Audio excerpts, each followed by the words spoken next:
All right, hello, hello. I think we're a little bit early, but you know what? 1 minute makes up for the fact that we've been late before. But hi, all. We are back on Chaos Child. We started this yesterday, so way at the beginning. But it's it's been weird. I'm not gonna lie, it was a little bit weird. So doing a recap off the top of my head, but chat, you are pretty much right. So there was an earthquake like 5 years ago in Shibuya that like devastated the city. Except for the fact that there was weirdness about like the surrounding areas weren't affected by it, and like there was this weird flash of light that happened during the earthquake. So that's weird, and apparently people are denying it was even an earthquake. And then we watched a dude who was on stream, yeah, like cut off his own arm and try to eat it, and that was wild. But he seemed to have this weird ability where he could, I think, guess things. So that's interesting. But yeah, he died. We watched him die. And then there was the lady that had she was a singer, and like the crowd when she sang live seemed to have this like thrall that happened when she sang. So she was trying to get out of singing live.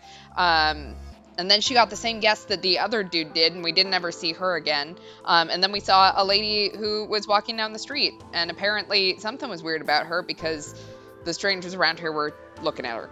So, I mean, on time is actually early for the stream standards, so I sat around and waited for a minute. It's fine. So let's go ahead and get started, because we are right into chapter 1, digital native. So maybe we'll meet our protagonist, because I assume that none of the people we just met are doing so great. I could be wrong. For example, let's say you asked a kid in middle school. I don't know what. Let me see. What's the log button again?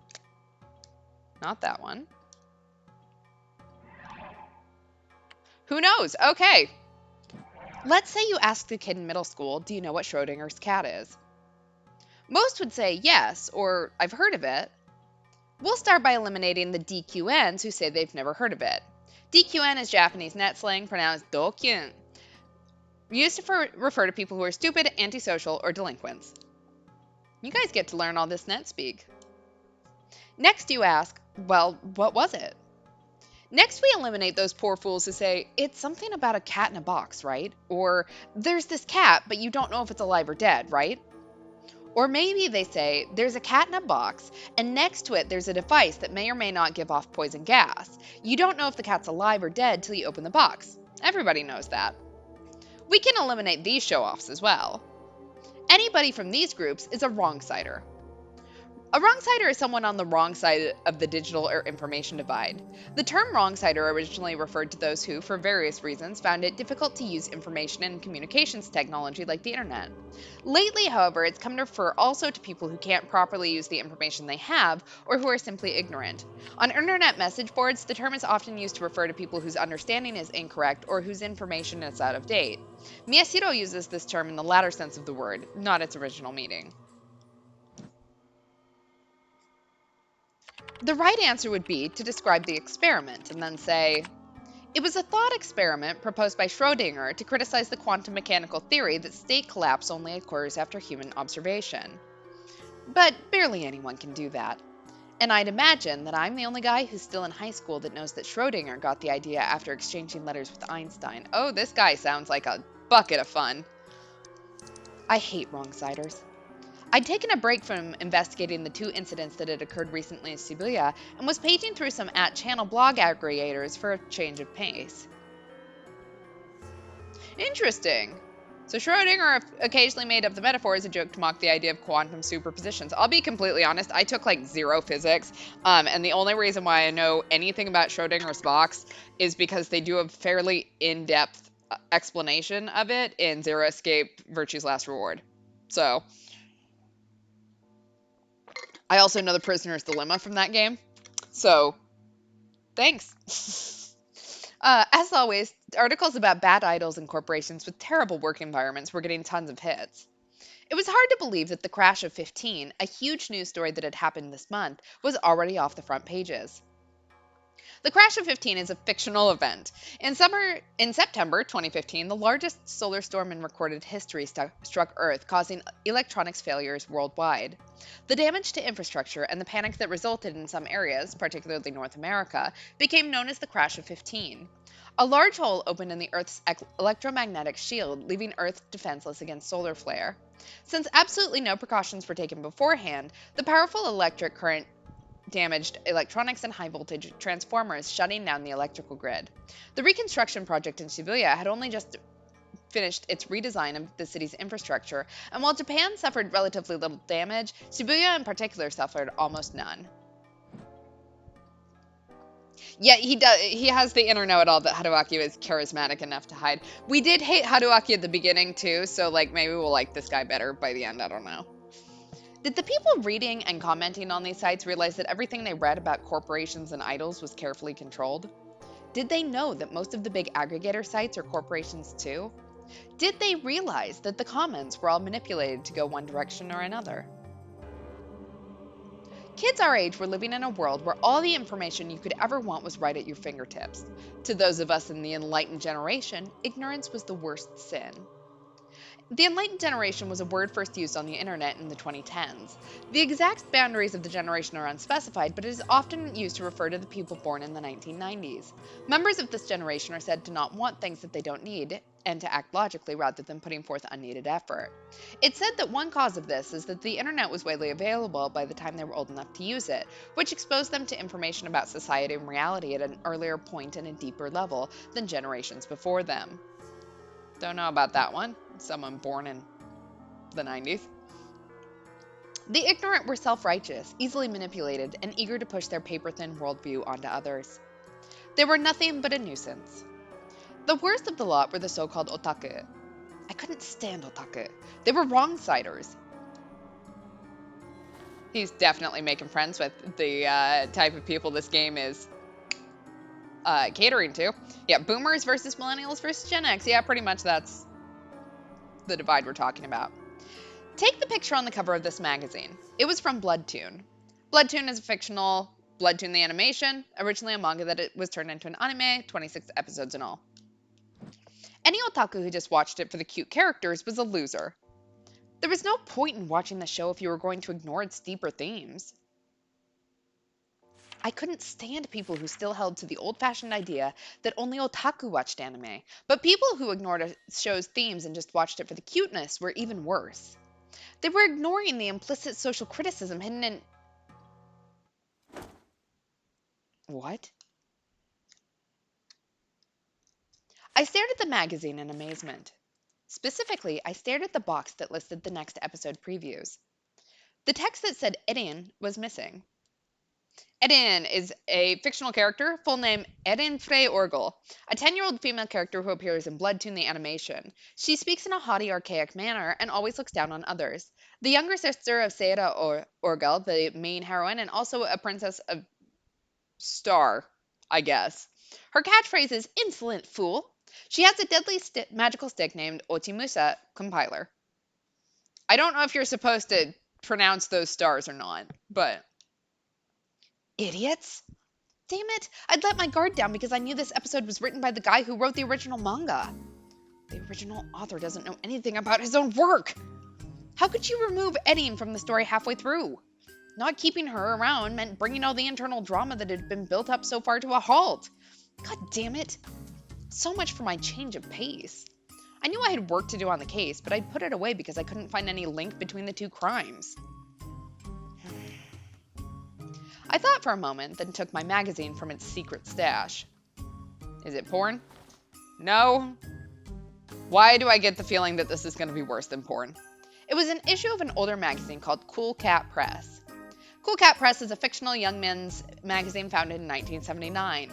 A so-called dating manual, it contained large amounts of information about how to seduce women. Oh my god, I thought I read that wrong. popular fashions, and the ideal spots for first kisses, all of which was of dubious accuracy. It was very popular between the late 80s and early 90s, but circulation gradually declined, and in 2004 the magazine shut down. You can still find it in the magazine corners of used bookstores. Oh, I don't want to find out what this guy wants with this.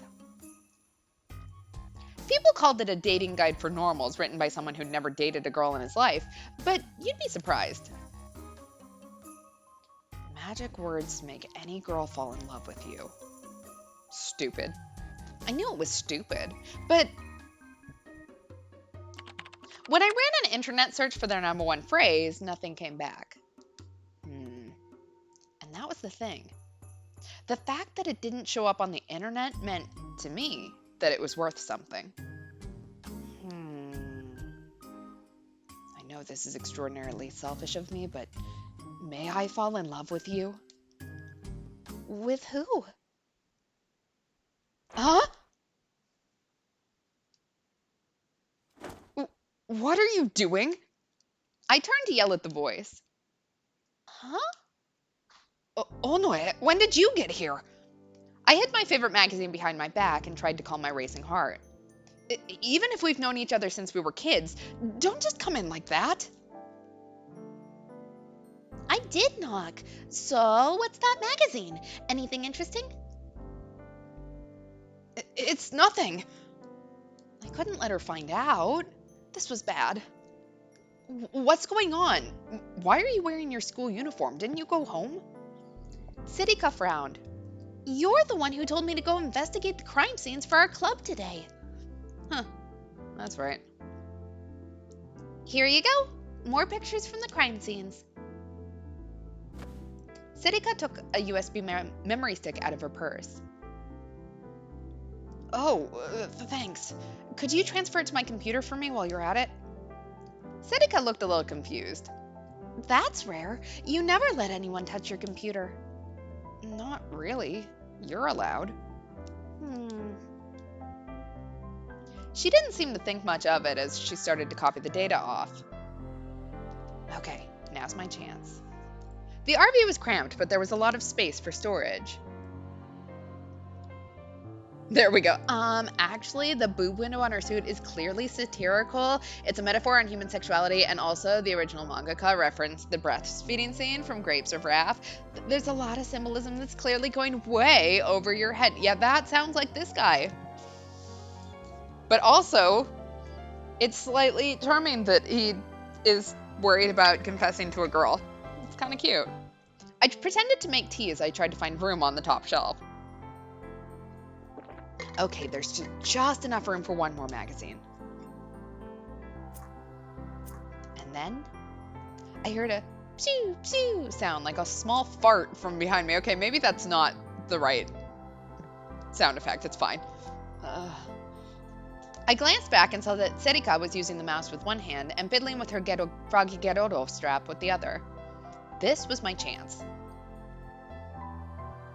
The Ghetto Froggy Gerudo strap was a soft vinyl cell phone strap I'd won in a candy contest when I was a kid. When you pushed its belly, it was supposed to go Gerudo Gero, Gerudo Gero.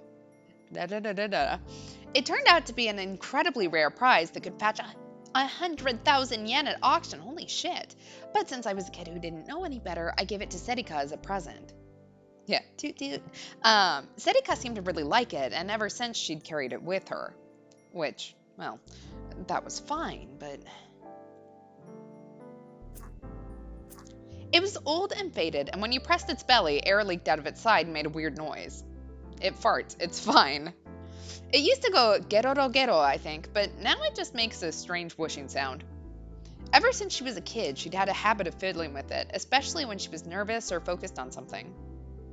In other words, she was focused on the computer. Now was my chance to hide it. Yeah, he who smelt it dealt it. I jammed the magazine onto the shelf and moved some things so that she couldn't see it. Want a Mountain View? Nah, don't waste it. I'm leaving in a second anyway. Okay, all done. Yeah. Oh, it is undoubtedly going to come back as a Chekhov's gun. I don't know how yet, but it's going to be something. There were quite a few files on the screen. You took a lot of pictures. Any luck? I didn't see anything new. What about you, Taku? Find anything new that connects the two cases? No. I shook my head, frustrated. Ah, I see. Well, let's not get frustrated yet. I'll see you in the club room tomorrow. Just as she was about to leave, I got an idea. Oh, Onoe! Huh? I needed to double check my information. She was, in theory, a girl. I'm just asking, but.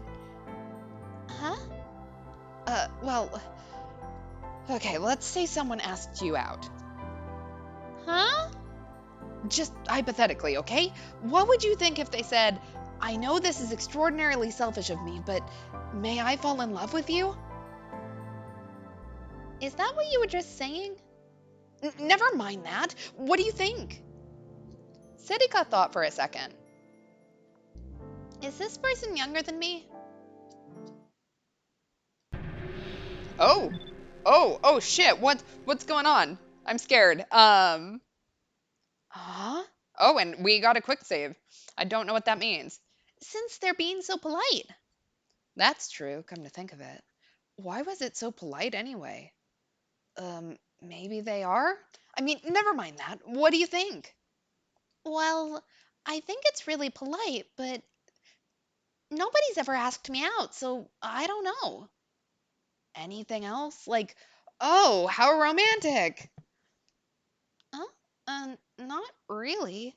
That would depend on the person, right? Oh. Yeah, she was, in theory, a girl is probably not something you should ever say to her friend. We are correct. That frog is her fidget spinner. She has ADHD. I feel a connection. It's fine. Girl ADHD, I don't know, vibes. Radar. The radar's there. Also, why is there no music? This is still scaring me. What's going on here, cool cat? It would depend on the person asking the question. Of course it would. Okay. I don't know what that was. Oh, right, I forgot. Sedika stretched out her hand. Give me 500 yen. Huh? Here, I forgot. She showed me the paper bag she was holding. I just ran in again. He gave me this, said it was your usual. I paid him 500 yen for it. Yes, the ADHD brain cell is vibing. My usual? Confused, I took the bag from her. Gen's usual changed every time I talked to him, so I couldn't count on it. What was it today? Huh? Is it more cool cats? That drunk old bastard! What's your usual? Nothing? Here, 500 yen. I forced 500 yen into her hands. Ignoring her persistent questions, I led her to the door. I'll see you at school tomorrow. Huh? Thanks for the pictures. They're a big help. Fine. Reluctantly, she left my room. Damn it. Sure, this was what I always bought from Gen, but the information in the last one was no good. The heck was a cool cat anyway? A cold cat? Is it cold because it's dead? Okay, this guy is like mildly starting to grow on me in a, like, I want to keep him in a jar as a specimen kind of feel. And really no other feeling. 100 ways to secretly show your sexy side. No. I needed to hide this too. But I had so many of them now I was running out of room on the top shelf. Ugh. When I tried to force it in, a mountain of old papers came falling out. Damn it. No room, huh? What's this? It was an old scrapbook about the murders that had occurred 6 years ago in Shibuya. I'd bought it from Gen too, come to think of it. I'd already scanned it, but had forgotten to throw out the original. Exactly, we have to decide to dissect him. Like I want to take him apart like a frog in a middle school class. I want to see what makes the brain tick. Like a piece of hard cheese. How could I, of all people, be so lax with information? I just have to bundle it up with the rest of my collection. Hmm? My eyes lingered for a second on the page. Come to think of it. Hmm. I quickly ran over to my PC. I opened the files on the case that I'd been looking for. Seriously? My words were a whisper. I looked back at the scrapbook, then compared it to the data on the PC. Hmm. There was no doubt. I kept looking at it, and it kept saying the same thing. But this? If my hypothesis was right, I'm sure even the police haven't noticed. I never did the frog dissection thing, but I'd heard of people doing it. So, okay. Society, strange sumo stickers increasing in Shibuya.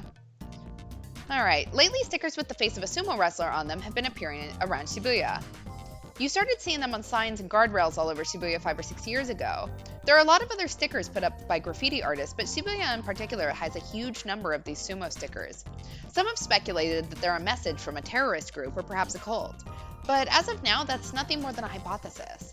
When asked about the stickers, a 41-year-old man who worked at a Jinnan Shibuya hair salon said, "They're creepy. I wish whoever it was would stop destroying the Shibuya landscape." Sometimes residents will take them down, only to see them reappear later. Shibuya City Hall says, quote, "We are continuing our community outreach efforts to help stop these stickers from being put up. But also, there are no plans to use city funds to remove the stickers."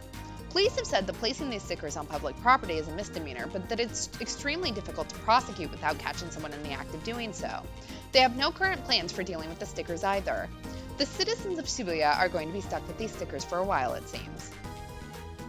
Reply. After I first saw one 2 years ago, I've just been seeing them everywhere. Feels like there are even more lately. All right. Lots of pictures. I don't know if I can only scroll. This one was under the escalator at Hikawariwo. How did they get down there? Took this a few years back. I wonder if it's still there. I saw that one too. That's crazy. Gotsuandose. I always feel sick when I see that face. I once threw up when I saw one of those stickers. Shit sucks. Whoever puts them up needs to... FOAD. I don't know what that stands for, but... How do you dissect a lima bean? Yeah, the sumo wrestler is Yudai Hashimoto. I heard if you scribble on top of one of the sumo wrestler curses you. Anyone else notice that it's almost impossible to get the damn things off? Saw my first one today.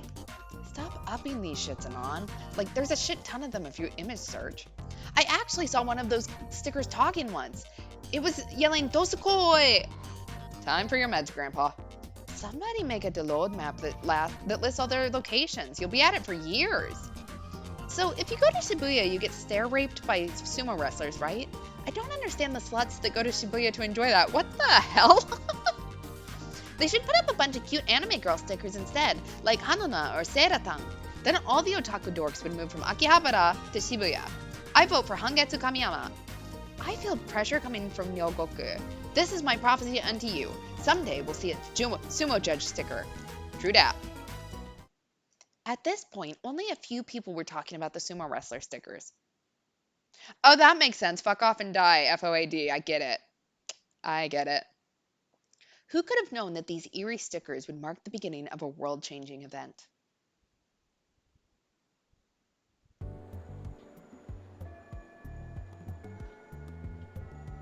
And so, this is a magazine article about the incident that occurred on the 7th.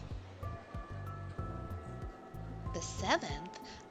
The suicide that took place during a Nikoniya stream, right? I read that article. We don't know for sure that it was a suicide, though.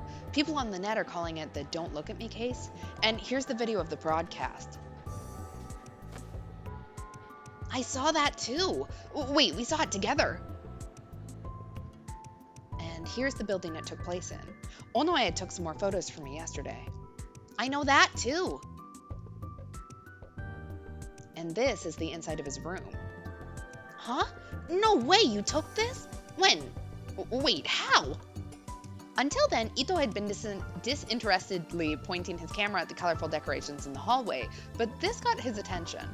Of course it did. No one else had seen these pictures yet. Last weekend, you can see the room from the 5th floor of the karaoke place on the other side of the street.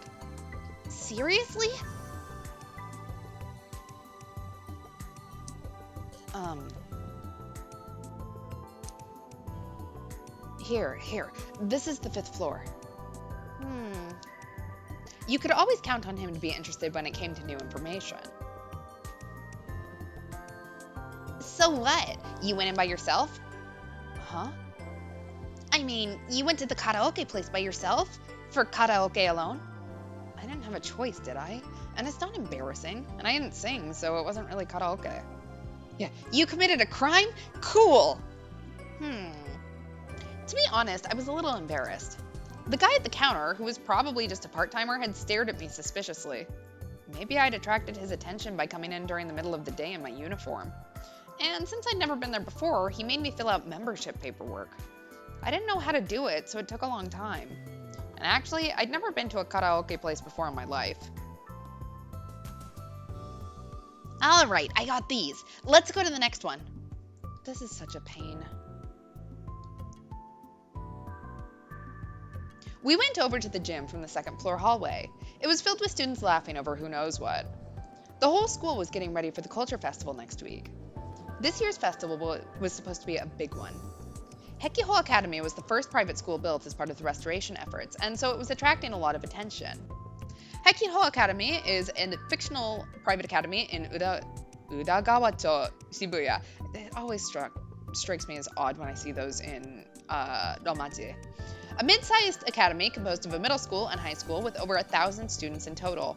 Its construction was proposed as part of a reconstruction project after the November 2009 Shibuya earthquake, and in April 2012 it was completed. It's small, but the facilities are all brand new, and the students mostly love it. The middle school is located next to the high school. One reason why everyone was so excited for the school fair was the school's lax rules, with lots of clubs and activities. But the biggest reason was the Shibuya Peace and Restoration Festival 2 months from now. 2 months from now, on November 9th, would mark 6 years since the Shibuya earthquake. The 5-year anniversary fair last year had affected the whole town, and since the school was in Shibuya too, it would include us. We were just a simple high school, but now our culture festival was being treated as a prelude to the big one, and supposedly there would be TV cameras filming the day of the event. Wow, aren't those costumes copyrighted? Can they get away with that? And wait, why are they wearing them now? Ito turned his camera towards a group of people pretending to be pro wrestlers. Ito and I were in the newspaper club, and it was our job to record the festivities. The principal had ordered that all clubs were to participate in the culture festival, and recording the festivities was our way of getting by without having to do much work. Recording video and taking photos was my hobby, and more than anything, it seemed like the way that would demand I burn the fewest calories. I couldn't see myself participating in any of the usual festival nonsense, like the baseball team's fried baseball ice cream stand, which was probably just regular fried ice cream in a ball. Or the pro wrestling research club's mascot pro wrestling, or even the seance that the mystery club and fortune telling club were putting on together. They probably just don't have anything better to do. Hey, don't pull my whiskers, you'll rip them off. Huh? Aren't these antennae? What do you think? If they were antennae, wouldn't they look cuter if you ripped them off? Huh? What? Do I really have to answer such a stupid question? Goddamn normals. Go die in a fire. Hey, don't make fun of normals. I'm a normal. Huh? Hey, you idiot, the camera. Yeah, fried baseball ice cream. He dropped it. That thing's expensive. Hey, what do you mean?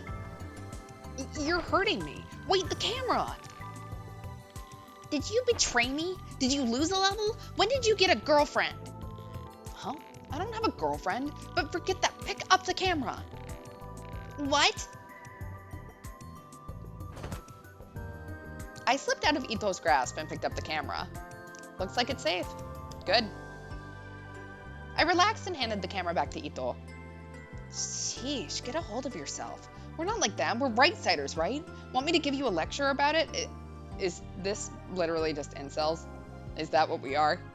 All right, a right-sider is someone on the right side of the digital or information divide.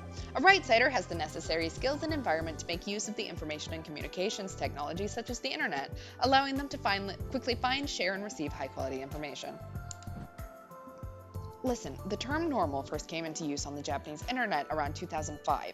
It referred to someone whose daily life was fulfilling and satisfying. Originally, the term netizen existed as its antonym, but that distinction barely exists anymore. That's because the net is now an integral part of everyday life. When it first came into use, simply having friends was enough to qualify one as a normal, but gradually this requirement shifted into having a lover. But this too is changing. The modern definition of normal is now someone whose life is truly satisfying. That is, someone who's doing what they really want to do. In that sense, I am a normal. Therefore, the people over there who are screwing around and wasting time aren't normals at all. You need to use words correctly. Seriously, he needs to be careful. Just being a wrong-sider by itself is a sin these days. Oh my god. We just mansplained language. After I finished my lecture, I saw that Ito was staring at me wordlessly. Yeah, our chaos cells. What, did he not understand it? I'd walked him through the entire etymology. Miyashiro, What? you're not a normal. Let's use words correctly, okay? Huh? Why? Normals don't talk like that. Wait, why? And you know, I've got acquaintances who are women. And of course men too. I have a friend who's a woman. It's fine. I know how to talk to people. All people. Like women. I just told you, normals don't talk like that. But what's the reason? And may I also add? I quickly swallowed my words. I'm studying fashion too. I'd read that new issue of Cool Cat before I put it away. There was an article in it called Utsunomiya's Fashion Leader. Yeah, Takeru, please fuck off. I thought it looked pretty good.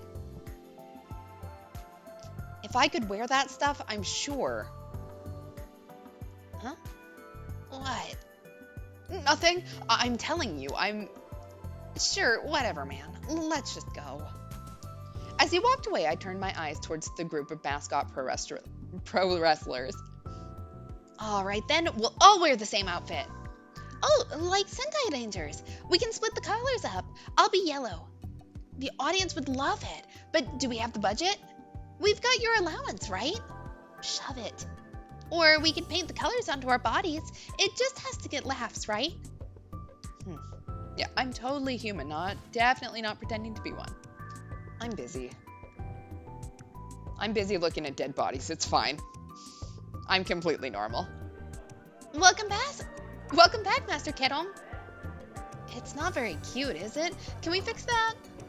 Don't say that it's not cute. And wait, it's not fair that only the girls are waitresses. The boys should be waitresses too. Did Ghetto Froggy really talk like that? Ito had just finished recording the goings-on in the classroom.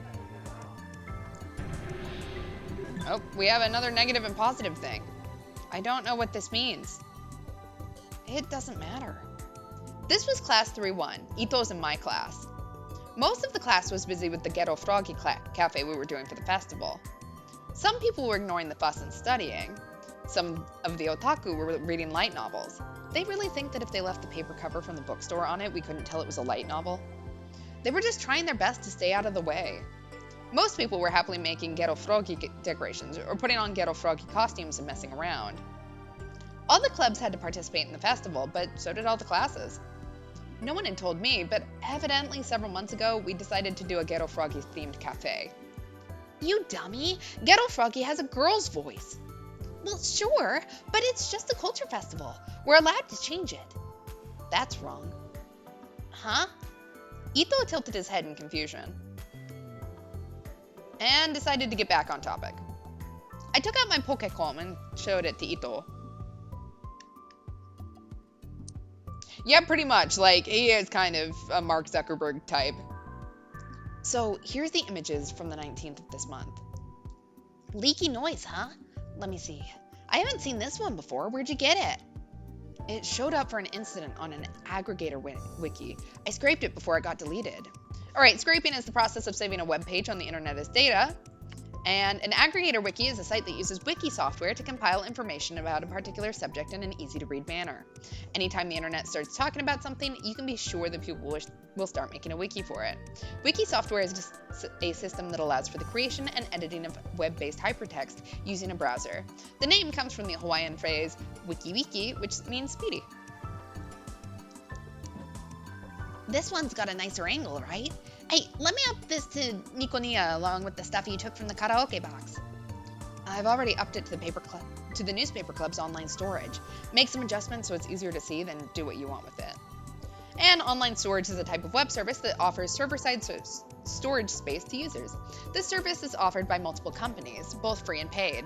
The service used by Miyashiro's newspaper club is a free one that offers up to 7 gigabytes of space. Damn, that's a lot. Views have been bad lately. The last video I upped got tagged with "Cameraman, do your damn job," and "This angle sucks." Tag is used here to refer to a word or series of words that classifies a video on Nikonia. In addition to classification, it's also used to allow for easier searching of videos. For example, if you search for the tag "Cameraman, do your damn job," you'll find all videos with that tag on them. There are many unique tags on the site, like "Maruchan, do your damn job." Basically, Maruchan. A wild Maruchan appeared, funny ending, perfect match, and I never thought of that. Yeah, it is like, I don't know when this was originally written, but there are some very basic stuff on here. Ito looked really upset. Well, I knew how he felt. The Hekiho Academy's newspaper club had been the first in the nation to upload a video version of the school paper to Nikonia. Our papers dealt with anything involving Shibuya. We'd done a special on the Shibuya restoration once that a local paper had written about. We won a special prize at a city journalism contest, and the video got over 80,000 views despite being boring as hell. After that, though, I could understand being upset at the fact that new videos dealing with goings-on in Shibuya weren't breaking 2 digits. Oh, I was the one who put that "Cameraman, do your damn job" tag on. That angle was crap, man. Ta-da! Got it! Ooh, and it's an original. I'm so tired. A boyfriend and girlfriend walked in, evidently back from shopping. Their arms were full of Ghetto Froggy stuffed animals. I told you, that's wrong. Huh? What's wrong? Ito hadn't noticed then. I looked at my classmates who were already beginning to play with their new toys and said, I've told you this before, right? You can tell your average teenager's information level by knowing what sites they go to. This was a personal theory of mine. Smartphones and Pokécoms had become a religion to the modern teenager, and the information they gained from these portable terminals had a huge influence on their lives. A Pokécom is a fictional device. It's the abbreviation of a name given to a series of pocket computers with 7-inch full HD displays. The name Pokécom is unique to Japan and has nothing to do with the so-called pocket computers that were sold in the 1980s. These computers began to become popular worldwide in 2012 and are expected to someday replace smartphones. They come loaded with a number of different apps, such as an internet browser, an email program, a TV watching program, video games, microblogging apps, and a camera. It's said that they'll also be gaining the ability to make phone calls soon as well. How is that not just a smartphone? Yeah, ugh, happy couples. Oops. Some people only looked at SNSs like Twitter, Rhine, and Facebook, and others at @Chan and Nikonia. Alright, SNS is short for Social Networking Service, a service that offers users the opportunity to join a virtual society that exists on the internet. Often used to refer to any site or application which allows for things like the creation of a user profile, message sending capabilities, the ability to link users together, and community building capabilities. As of 2015, there are over several hundred publicly available SNSs, and if you include all software that allows for basic communication between users, it becomes a truly incredible number. Over 60% of the Japanese population uses some kind of SNS. And it's said that over half of those that do use more than one. It's considered normal for most people to use an SNS, and there are even some users who have gotten so tired and burnt out from the time that they spend on social networks that they quit altogether. Facebook is a type of social networking site that requires the use of a user's real name. Users create and publish profile pages that allow them to easily connect with others that share similar interests. As of 2015, there are around 1.4 billion users worldwide, making it the world's biggest social network. You notice that it's not marked as fictional. Rhine is a fictional type of social networking service, an instant messaging application that can be used on smartphone or PC. If both users have it installed, they can communicate with one another via voice and chat. As of 2015, the service has over 400 million users worldwide. And Twitter is another fictional type of social network, a mini blogging application that allows for tweets of up to 140 characters in length, tweets of other users you've followed or displayed on a screen in a timeline, which makes it kind of a chat tool. Kind of, I guess. Not really, but that's okay. As of 2015, there are a little under 300 million users on the service worldwide. Some looked at all those as well as the links that they found there.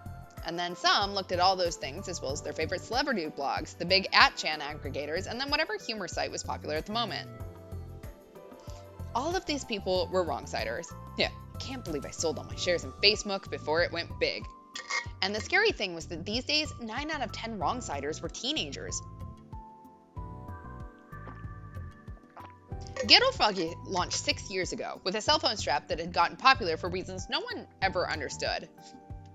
And then lately, a combination of Ghetto Froggy memes on Twitter, as well as an amateur anime posted to Nikonia, if I remember right, it was a talking, dancing frog singing anime themes, had created a fad, though I hated to use the word for something so stupid. It amazed me that people honestly believed that the ribbit sounds made by the female actress in those videos were from the original, or that the original was the stuffed animal that had come out recently and not the phone strap. My guess was that they only got their information from Twitter. And a man can't be a waitress, he's a waiter. This was one of the reasons I joined the newspaper club. I didn't want to end up like them. Anyway. Miyashiro? A girl, evidently the one in charge of the waitresses, was talking to me. Ugh, girls. Who was she again? Fujita? Fujimoto? I think there was a Fuji. What is it, Tanaka? Tanaka. I was totally wrong. About the videos we're going to be playing in the classroom. What was she talking about? Oh, right. They were going to make their own version of the Nikonia videos, where they wore costumes and danced. Do you think we could do some close-ups or something? Instead of just shooting from the same spot the whole time. What? Was she telling me what to do? I didn't volunteer to videotape it. You guys forced me. Oh, it was better than being told to dance or make props myself. Oh, well. You see... You don't want to fix. You want us to move around? Fix is a video recording term. It refers to the act of fixing a camera in a single place and recording without moving it. No, I added on the girls. So that was just me inferring. But yes. Fix? I don't know what you mean. Oh, we can do it. We can do close-ups or whatever. Really? Great. I'll write up how we want you to do it and give it to you before the shoot. And then she fled. Oh, that surprised me. Don't scare me like that.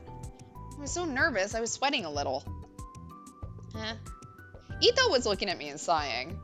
What? No way are you a normal man. What? You freak out whenever you're talking to someone new. I can't help it. She came out of nowhere. What's more, I made it a policy not to talk to anyone unless it was necessary. This was the first time in quite a while I'd spoken to any of my classmates but Ito. How'd it go? He was bragging about something, right? A fix or something. What? More techno-babble. They'd already started to spread meaningless information. Stop it. Hearing whispers about me in the classroom brought back bad memories. I was starting to have a hard time breathing. Oh, poor guy. Hey, you okay? I must have looked like I was in pain because Ito was looking at me with concern on his face. I quickly nodded to show that I was fine.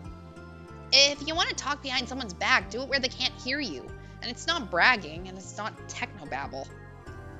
It doesn't bother me. Fujita is... Who's Fujita? Oh, Tanaka is just a wrong-sider. That's right. It wasn't worth worrying about. She was just ignorant. Ito looked over at our other classmates who were having fun. Jeez, freaking opportunists. Huh? Opportunist? Uh-oh. What did that mean again? I knew I'd heard it before. I ran a search on my Pokécom, making sure not to let Ito see. Opportunist. One who takes advantage of any opportunity to achieve an end. That's right. I think that's exactly the right word. They'll all take any opportunity to bring you down. You've got that right. Ito nodded, annoyed. Good. Looks like he didn't find out. Do the otaku at the bottom of the school caste system always have to give the people above us something to talk about? The school class system is a natural hierarchy among students that develops in a classroom environment. It's impossible to define all of the factors that go into determining this hierarchy, but attractiveness and romantic experience are major factors in giving one a high rank, and those with otaku hobbies or those who tend to have trouble communicating tend to fall on the lower end. There are, of course, many people who possess attributes from both the upper and lower castes, and one's final position in the hierarchy is determined by the general opinion of the class. It's common to think of the hierarchy as having an upper rank, a middle rank, and a lower rank. Hold it. The school caste system wasn't something I cared about, but hey, I'm not an otaku. Not this again. What do you mean again? I just don't like it when people are wrong. Do you want... No, I do not want a lecture. The definition of the word otaku is changing, and the negative connotations it originally had are disappearing, but even now in 2015, it still mostly serves to denote those obsessed with anime, light novels, video games, and idols. I thought I saw a boy reading a light novel turn towards me, but I didn't care. I don't watch stupid anime or read stupid light novels. It's a waste of time. Weren't you going on about how great some anime was? What was it, Bloodtoon? I said I don't watch anime. That's stupid. It's no different from the people who ignore quality movies like The Two Veronicas or It's My Wonderful Life and just watch the same stuff over and over. Yeah. Exactly. I can't let anyone see me looking up a word and thinking I don't know every single word ever. I mean, we've literally been trying to define every word ever. So, The Two Veronicas is a fictional joint production between France and Poland, directed by Krzysztof Kiełowski, chronicles the lives of two girls both named Veronica who were born in two different countries. The scene on the bus is a must-see, a masterpiece. It's My Wonderful Life is a fictional American movie released in 1946, directed by Blanc Capra. It depicts the life of a man and the strange miracle he encountered on Christmas Eve. In America, it is the quintessential Christmas movie. The sense of excitement when he runs through the city is unforgettable. A timeless classic. I've actually never seen It's a Wonderful Life, or It's My Wonderful Life. And say anyone who hasn't seen this show is a casual. I get it. Or people who lie about having read books like The Cities in Sequence or Winter's Garden and just read light novels all day. Winter's Garden is a novella published in 1992 by Kazumi Yuki, depicts the relationship between three sixth-grade boys and a senior citizen who lives alone. Translated into different languages all over the world and turned into a movie and a stage play as well. A book you'd want to read when you were the same age as the young boys. The Cities in Sequence is a hard science fiction novel written by Greg Morgan in 1994. Depicts a humanity that has begun to live in virtual reality and the thoughts on immortality. The scenes at the theory-proving grounds are a must-read. The word otaku refers to people like that who only bother to absorb information about subjects they enjoy. Camera otaku always seem like a bunch of weirdos to me. As long as they're not bothering anyone, who cares? I'm a Johnny otaku myself. Stop it, please. More than anything, I don't want to be the same as you people. I'm different from other girls. It's fine. And then the door to the classroom flew open. Oh, we have another one of these. What does it mean? A female student was looking in. She must have been in a hurry because she was a little out of breath. She brushed her long hair out of her eyes and was about to come inside. No, what's up? Oh, Empress, perfect timing. The whole class started to talk to her. Hold on. She was about to say something when her foot caught on one of the cables running across the room. Ah! And she suddenly tripped. Yeah, I'm not like other incels. She almost tripped, but managed to keep her balance. She smiled a bit and took a deep breath. All the students around her, boys and girls alike, began to move. They surrounded her as if they were welcoming a long-lost family member. Hey, who put this cable here? That's dangerous. No, I'm so sorry. Empress, you okay? Yeah, don't worry about me. She answered them with a smile. I felt like our eyes met.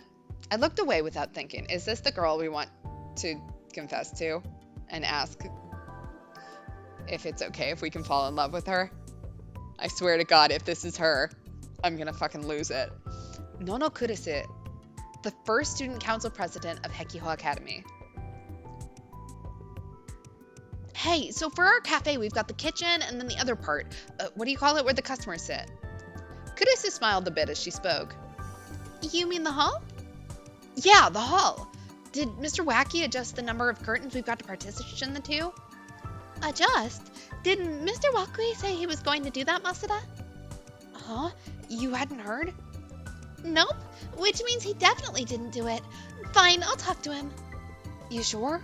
The teachers seem to have their eye on you, Empress. Actually, they seem scared of you.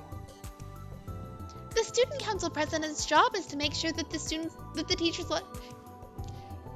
council president's job is to make the teachers' lives difficult for the benefit of the student. Don't worry, I'll use what little power I've got. Oh, and Masuda, stop calling me Empress. Thanks, Empress. Maybe, hey, like anything goes at the moment. She could be a fictional character in a universe that got brought to reality somehow. We'll find out. Now listen, you. Most of the boys in the class called Kurisu Empress as a joke. She'd gotten the name after becoming a hero to her fellow students through gallant deeds like putting an end to the principal's endless homeroom speeches. Not to mention bringing more types of bread to the school store. Girl's a legend. Thanks for the costume, Nono. It was a perfect fit. Tanaka, when I wore that, I couldn't get the zipper all the way up. Oh, should I have kept my mouth shut? I can stop you guys from doing any advertising, you know? I'm sorry, it was a joke. You're just fine, I mean it. And oh wait, it probably got stuck on your breasts anyway, didn't it? It was a joke. I'm counting on you, okay? Get lots of laughs. She sure was popular. She even knew the names of students in other classes. The top of the school caste system. That was the first phrase that came to mind. And then... Takeru, we need to talk. Can you come with me? Kurisu walked all the way over to me and Ito. Her expression was so kind, it seemed like she had to be putting on some kind of act. I could see that all the people who'd been surrounding her were staring at me. What does the Empress want with the camera kids? Are they friends? What? You didn't know? Nono is... Huh? Seriously? I ignored my classmates' whispers and focused on Kurisu. Her smile seemed fake, as if it had been plastered onto her face. Whenever she smiled like that, it meant that she wasn't in a good mood. Sorry, I can't now. I just figured out something about the case, and I'm putting it together. The student council's really busy with the culture festival right now, right? So once it's calmed down, Kurisu... Her cheeks twitched a little. Crap. Kurisu didn't like it when I called her by her last name. Can you come with me to the club room really quick? I could sense a dark aura forming around her, hardly befitting a so-called empress. Can you? She was so close to me. Let's go to the club room. That cool with you, Miyashiro? Ito couldn't handle the terror. It didn't look like I could talk my way out of this one. Seeing no other choice, I nodded and stood up. Yeah, maybe she's childhood friend. Kurisu?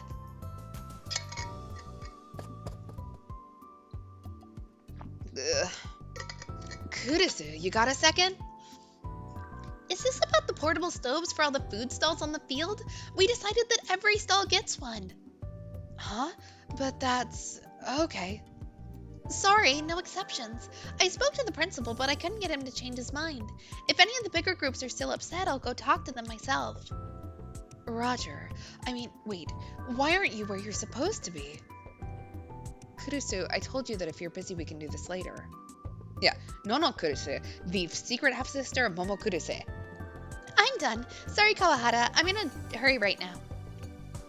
Her tone was gentle, but brooked no argument. As she hurried to the club room. Another one of these. The hell are these? Someone give me a tutorial. Miyashiro, you again? What did you do this time? Kawahara cut her off. I didn't know his first name. He was in the same class as Ito and I, and he was the vice president of the student council. No, you don't need to tell me. You were pretending to be a reporter again, right? Or was it a detective? Uh, I knew why he was giving me a hard time. He didn't like the fact that Kurusu was spending time with me. It's not, um, what? It's not any of your business, I think.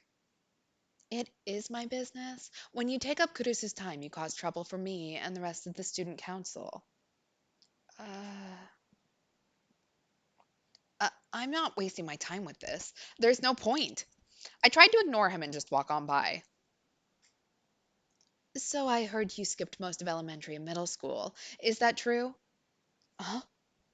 I could feel my legs tense up. I stopped. My face got hot, and without thinking, I glared accusingly at Kurusu. She quickly shook her head. Kawahara, I'm really in a hurry right now. But he kept on staring at me. I felt like he was grinning a little. Pissed me off. But there was nothing I could say. I did the best I could to ignore him and turn away. I ignored what sounded like a little laugh and hurried through the club room.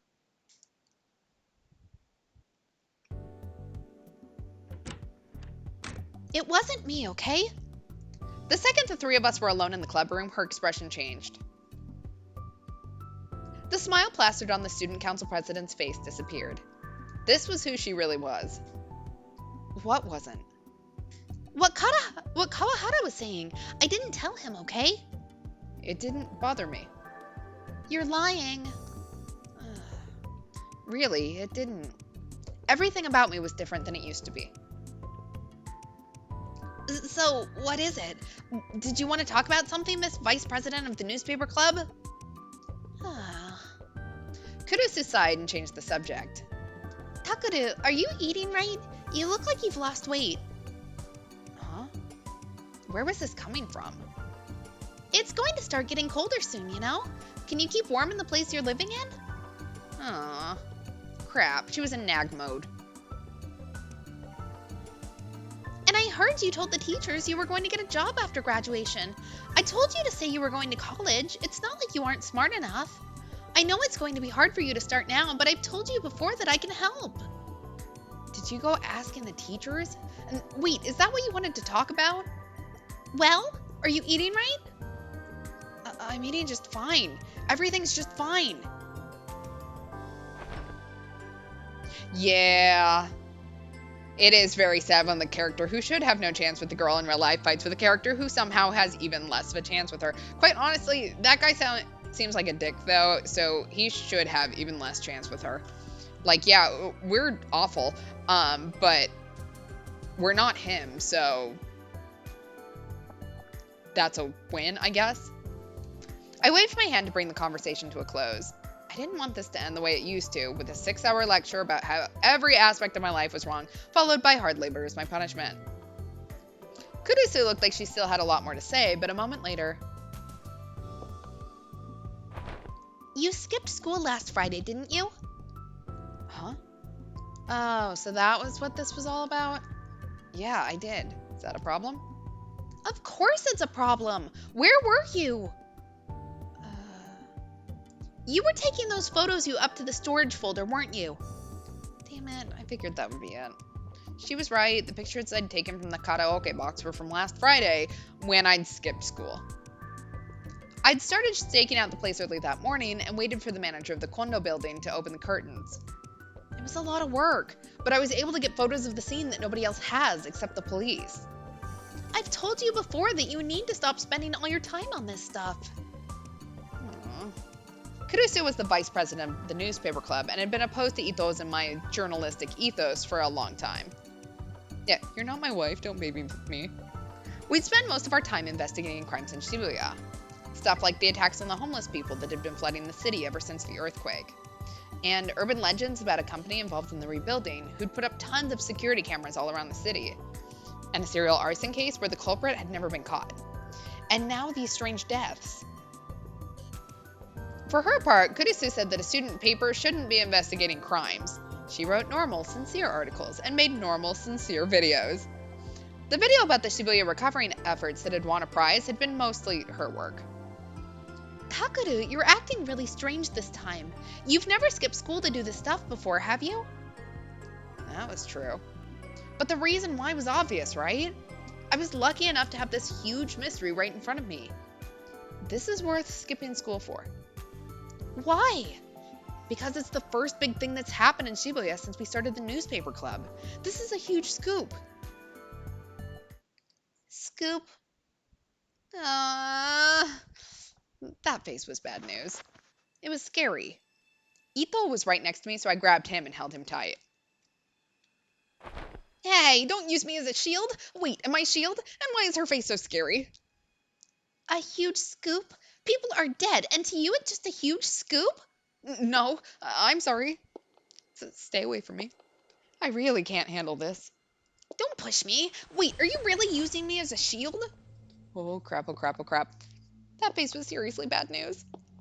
The Empress was scary enough that she could send a demon running in terror. I'd never even met a demon either. That's just how scary she was. Yeah. Not yet, I'm not. Care to repeat that? Want to tell me again how all these deaths are just a huge scoop for you? Oh shit. I needed to find some way to stop her. And then I felt the wind rush by my ears. Yeah, Ito, protect me. Huh?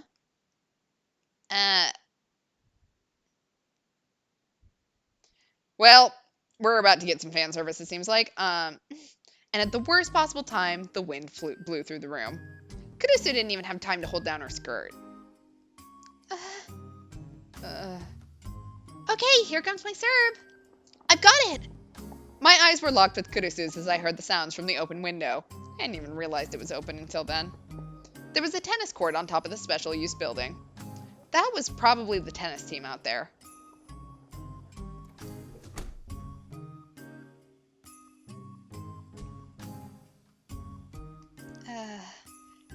I needed to say something.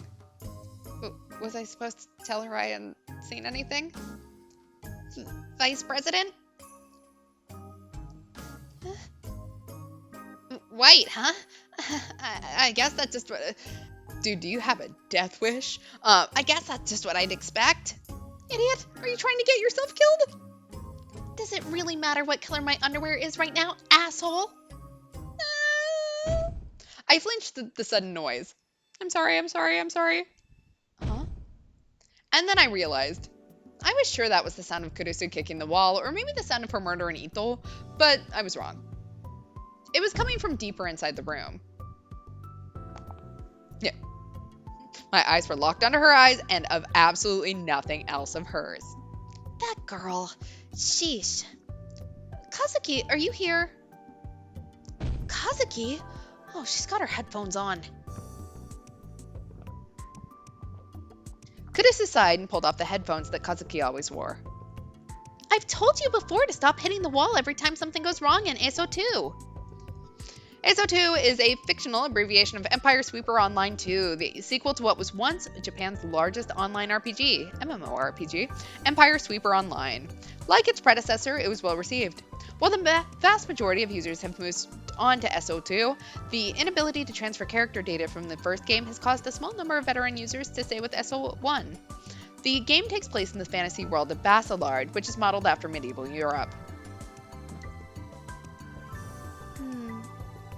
Look, you're making a dent. Hana Kazuki, the only first-year student in the newspaper club. But forget her, this was my chance. As Kurusu was robbing the red marks on Kazuki's hand, I said, anyway, I'm going to keep following this case. I found a clue, and it might be a big one. Kurusu glared at me for a moment, but... Wow, really? Okay, I'll get ready right away. Tell me all about it, I can't wait. Ito hurried up over to the club's computer, desperate for any chance to escape his doom. I stared back at Kurusu for a moment, and then...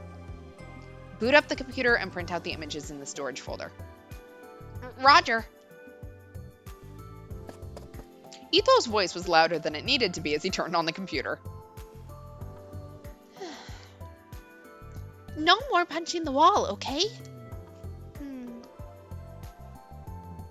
Maybe she took pity on poor Ito because she didn't say anything else. But she still crossed her arms and glared at us as she leaned against the wall. She was at least going to hear me out, it looked like. Or maybe this was just her way of making sure I didn't escape. You owe me lunch later? Why? I don't want to. For using me as a goddamn shield. This was 100% your fault to begin with. I'm sorry, but you were lucky. She didn't get violent. Huh? Violent? The vice president? I nodded.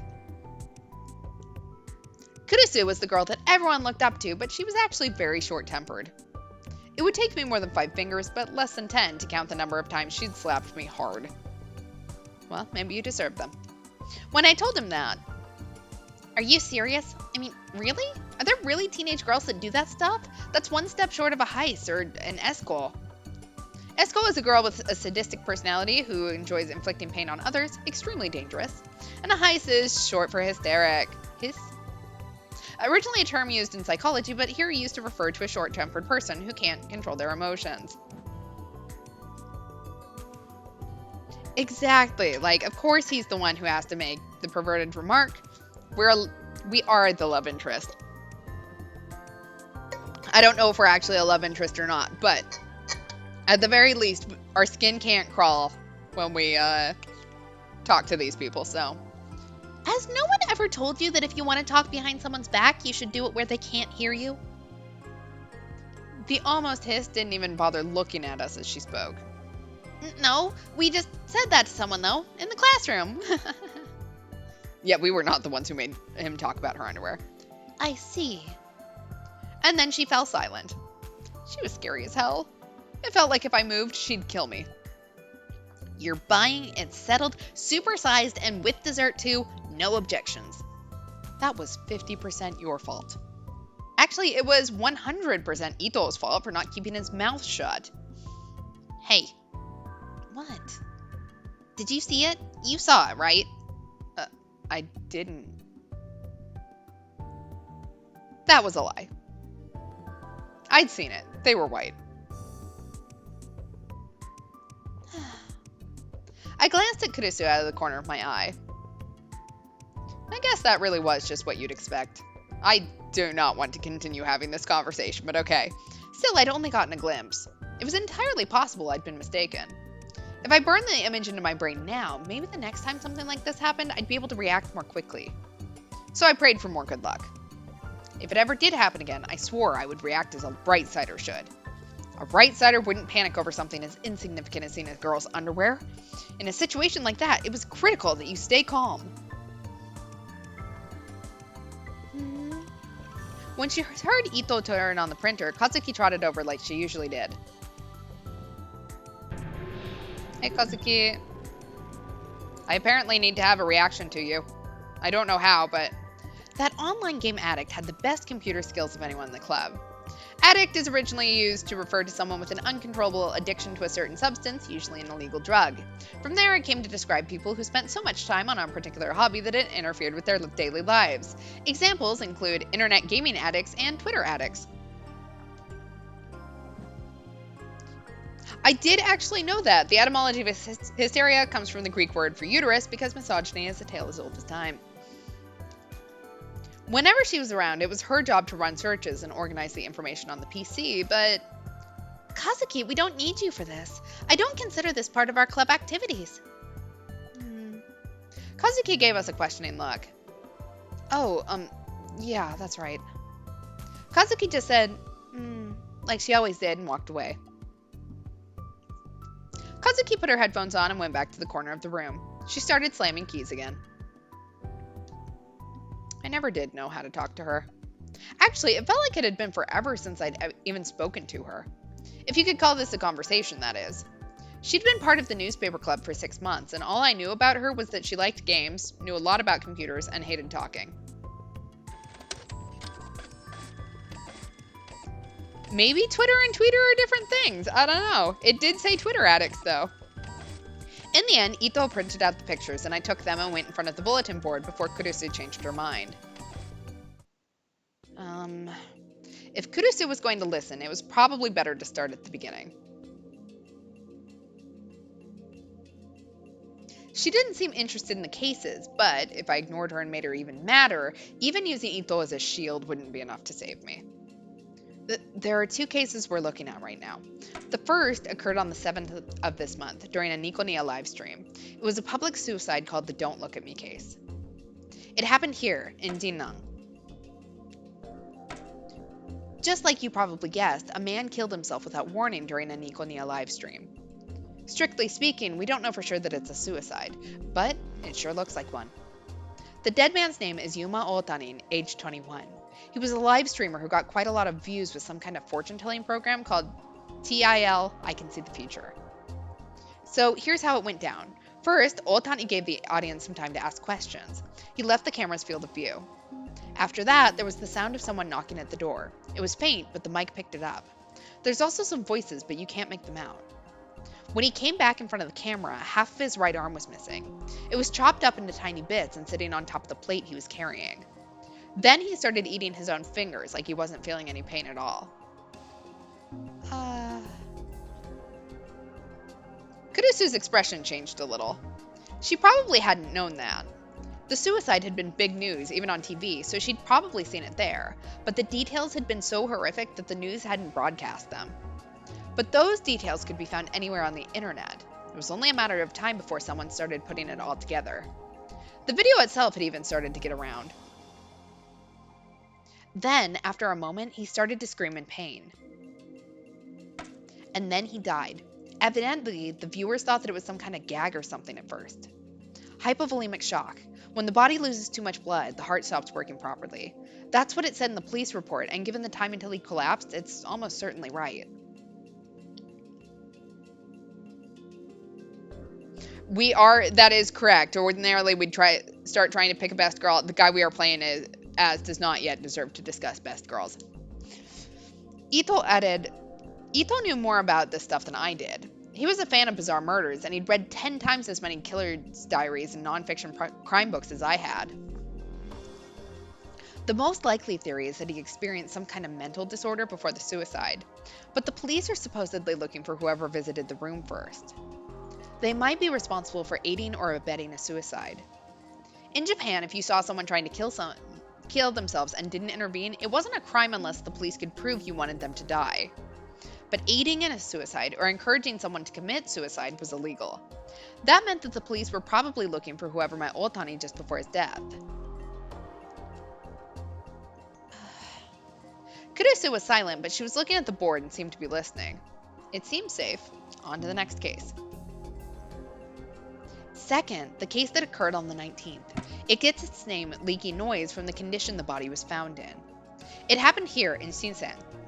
The girl's name was Momone Takayanagi, age 20. She was a sing-it singer on Nikonia. She'd been getting really famous online singing anime theme songs. She was going to sing at the Restoration Festival too. Every sunny day, she'd always go to the same place at the same time and put on a performance in her fancy band costume. That day, she started her concert pretty late. But something was wrong. Her voice was small and it didn't sound like she usually did. And then, in the middle of the concert, she died. Blood loss here, too. She'd been stabbed in the stomach before she'd started the concert. What's strange is the condition the body was found in. Ito, play the video. Sure thing. Ito tapped a few keys on the computer's keyboard, and a moment later... Yeah, Huh? Is this really happening? She's dead. She's really dead. Call an ambulance.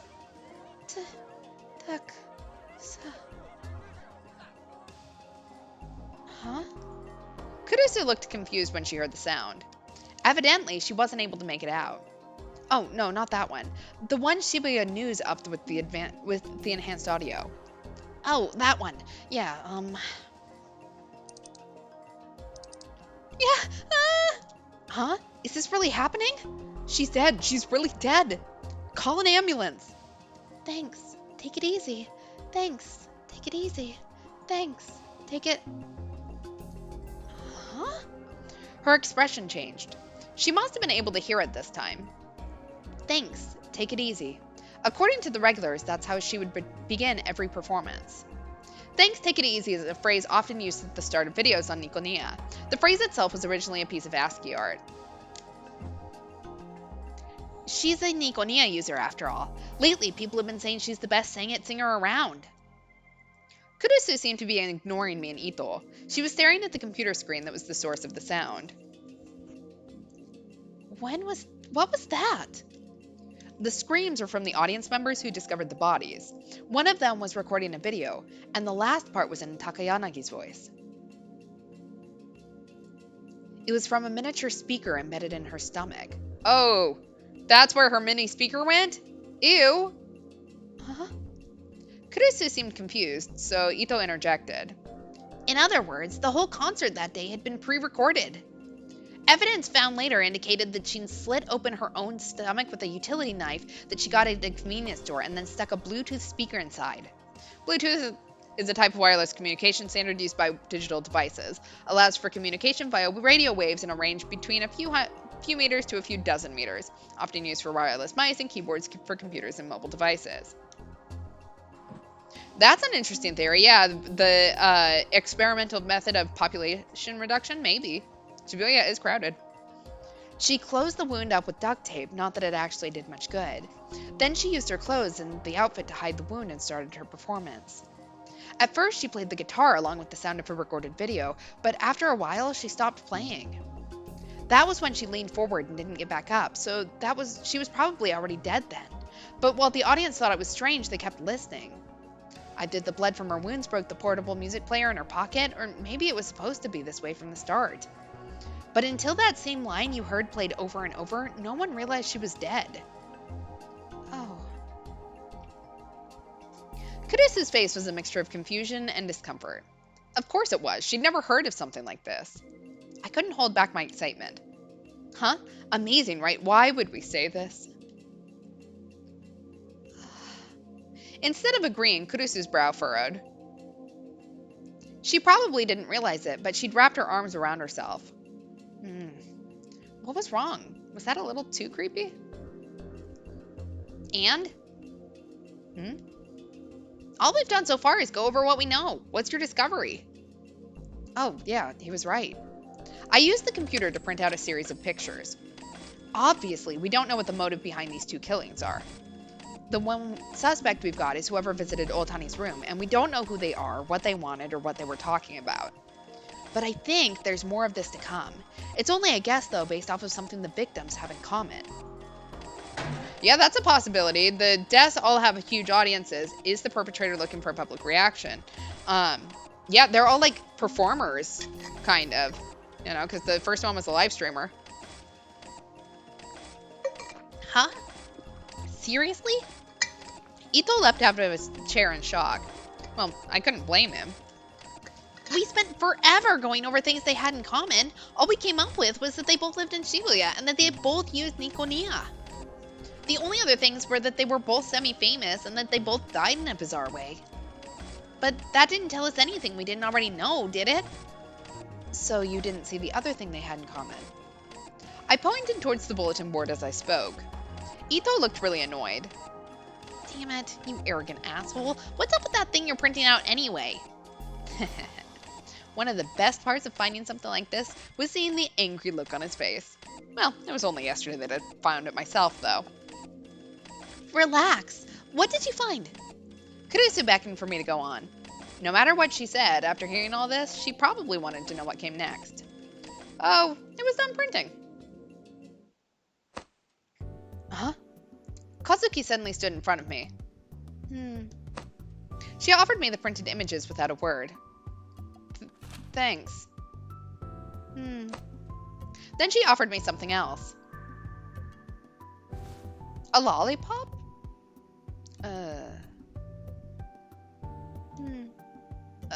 Are you giving me this? She nodded. Thanks. It's a possibility, yeah. The website Nikonia? Possibly that's how it's distributing the means to hypnotize them? I don't know. Indirect kiss. There we go. Kazuki seemed to be communicating in her own unique way. She walked over to the bulletin board. and tapped the data printouts on the two cases with her finger. Kazuki, what's wrong? "Mm, She did it again. I saw the part she was pointing at and nodded. That's right. The dates. The 7th, the 19th. Uh, That's what they have in common. Strange deaths on September 7th and September 19th. Ring a bell? I kept looking at Ito. Usually he'd be the one to pick up on this. A second later, oh, he froze. He must have figured it out. Yep, with your love of weird murders, you know what I'm talking about. I pinned the images I just printed out onto the bulletin board's map. September 7th, the group dive. September 19th, the pregnant man. September 29th, crucified. October 10th, the vampirer. October 23rd, brain dead. October 28th, yummy hand. November 4th, the DQN puzzle. The New Generation Madness. The New Generation Madness is a fictional, the name of a series of brutal serial killers that took place in Shibuya between September 7th and November 4th. In all, 14 people were killed across 7 incidents. The name New Generation Madness was created by the media at the time in reference to both the bizarre nature of the killings and the way that the youth of Shibuya seemed to welcome and enjoy them. We just saw the dates. I'm not going to read those again. Yep. 6 years ago, in 2009, a series of strange deaths had occurred just before the earthquake that struck Shibuya on November 6th. They became famous for the words left at the scene of every crime. Those eyes? Whose eyes? They called the killings the New Generation Madness.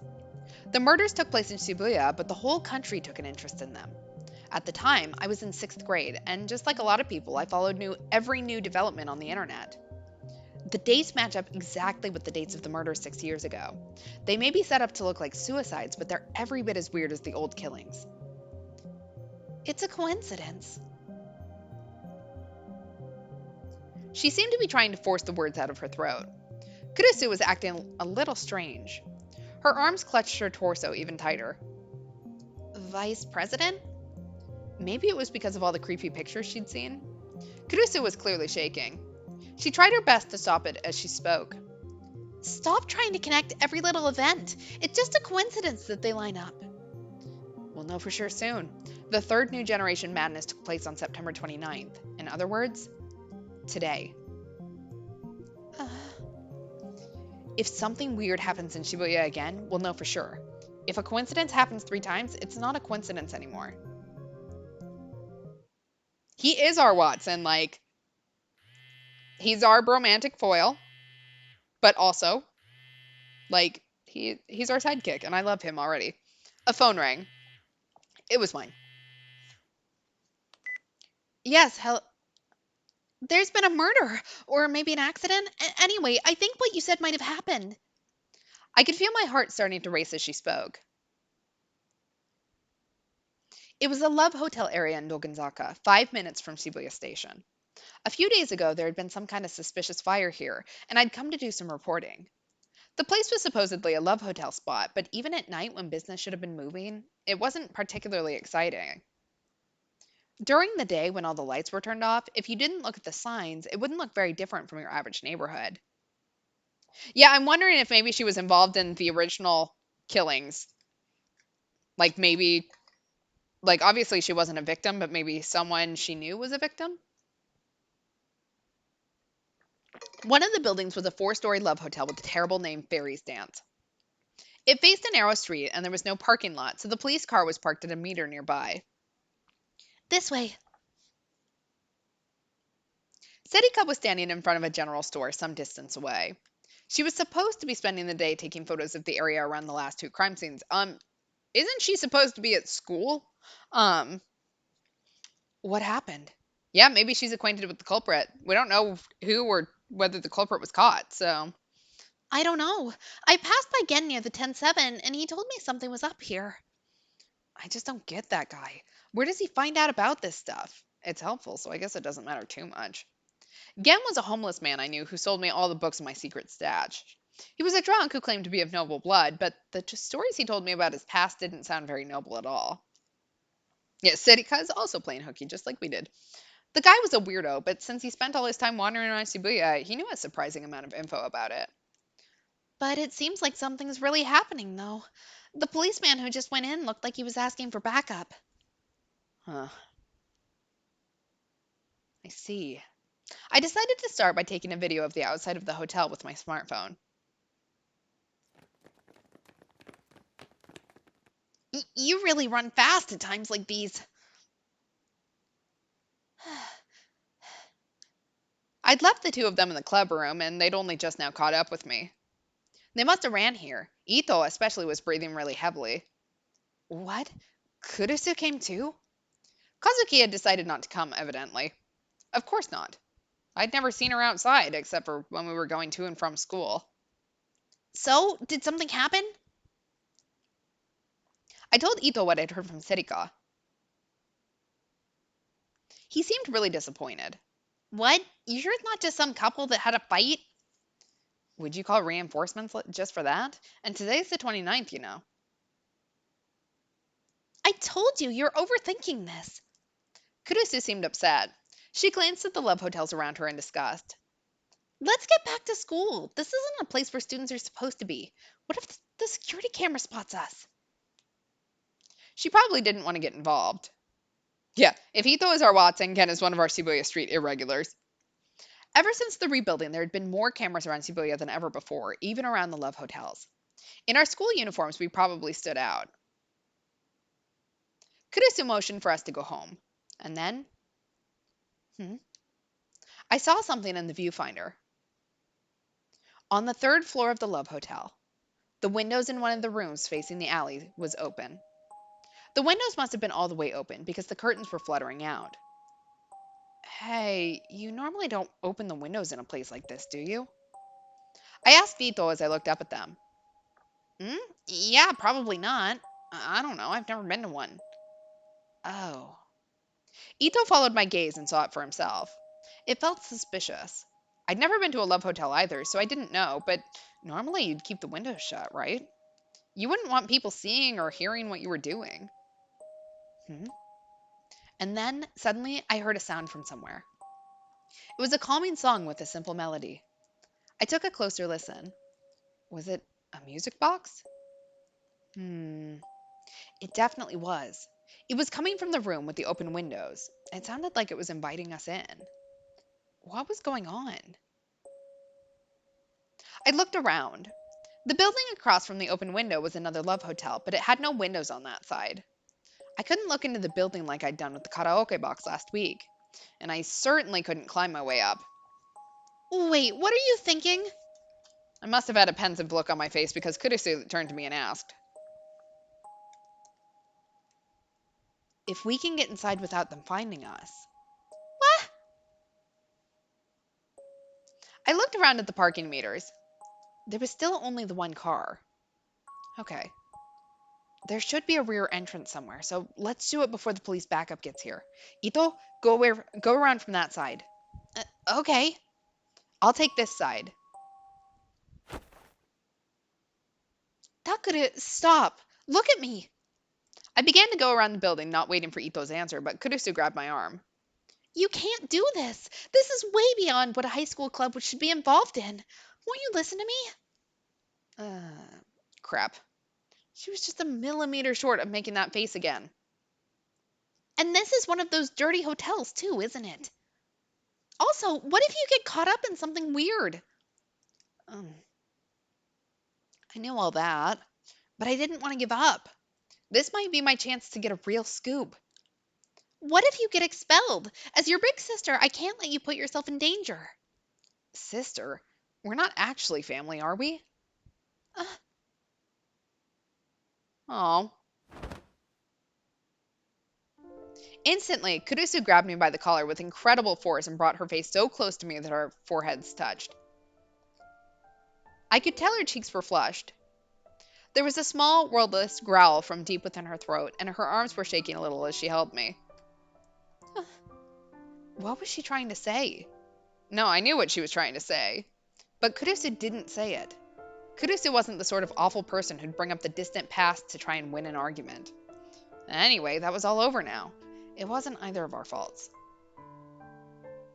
Stop it!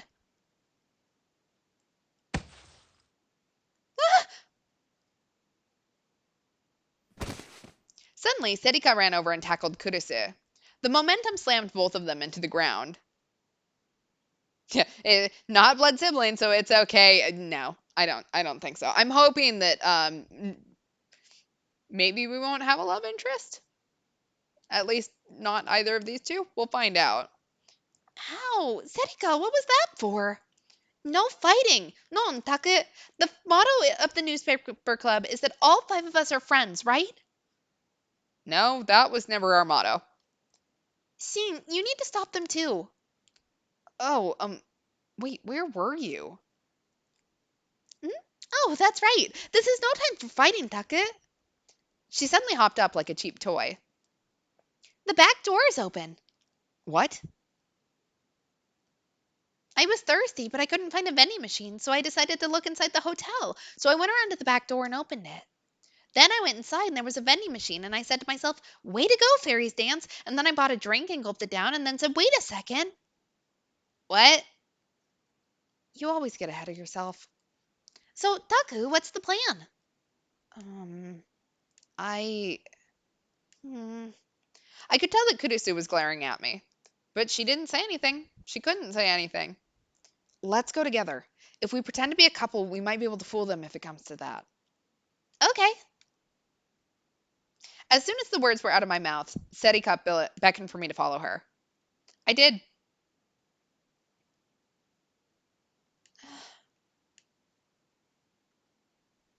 I didn't say it, but in my heart, I apologized to Kurusu as I went.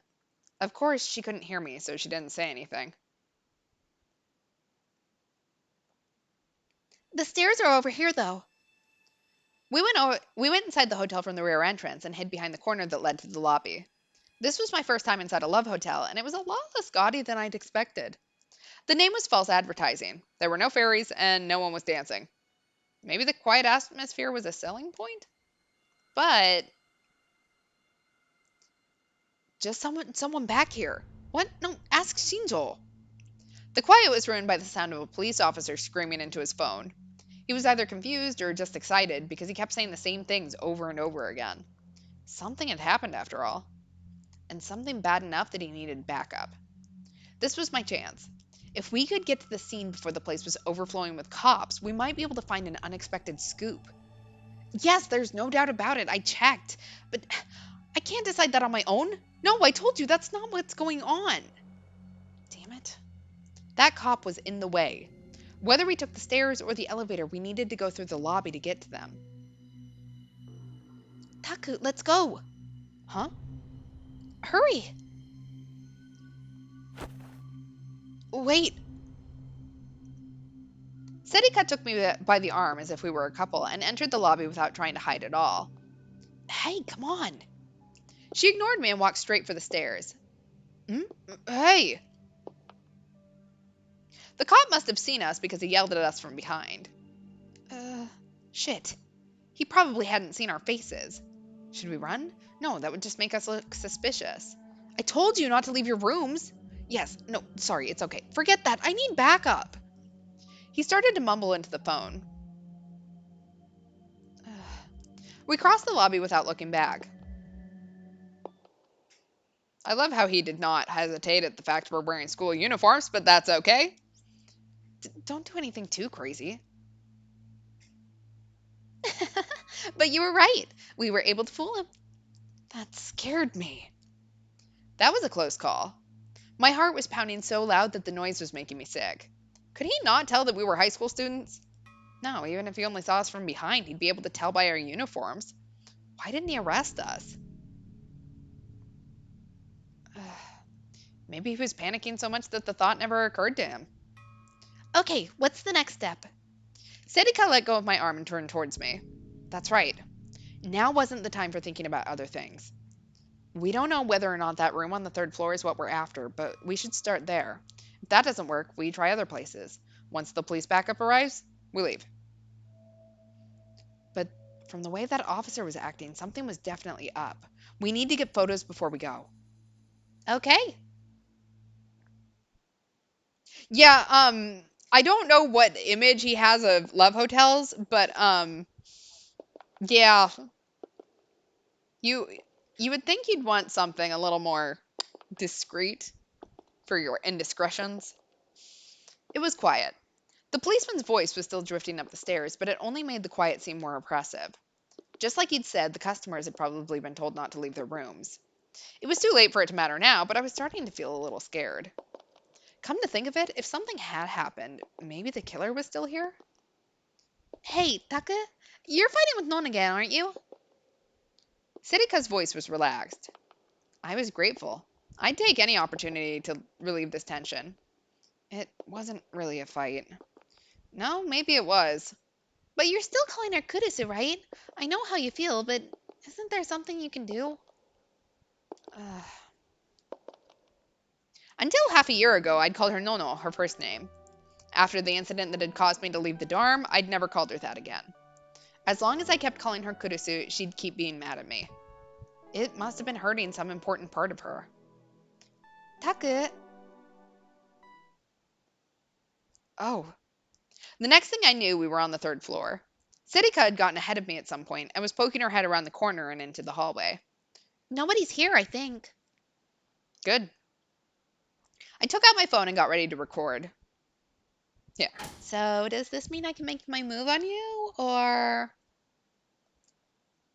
As soon as I went into the third floor hallway, I found myself holding my breath. My heart was pounding even louder than when the cop had yelled at us. I tried to control myself and look down the corridor.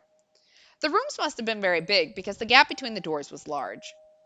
The door was red, the floor was red, sinking into black as the hallway stretched away. I could hear the unpleasant sound of blowing air. They must have had the air conditioning on. There were no windows and there wasn't a lot of light, so the hallway looked pretty creepy, but there was nothing out of the ordinary about it otherwise. But still, it was strange. The air felt solid.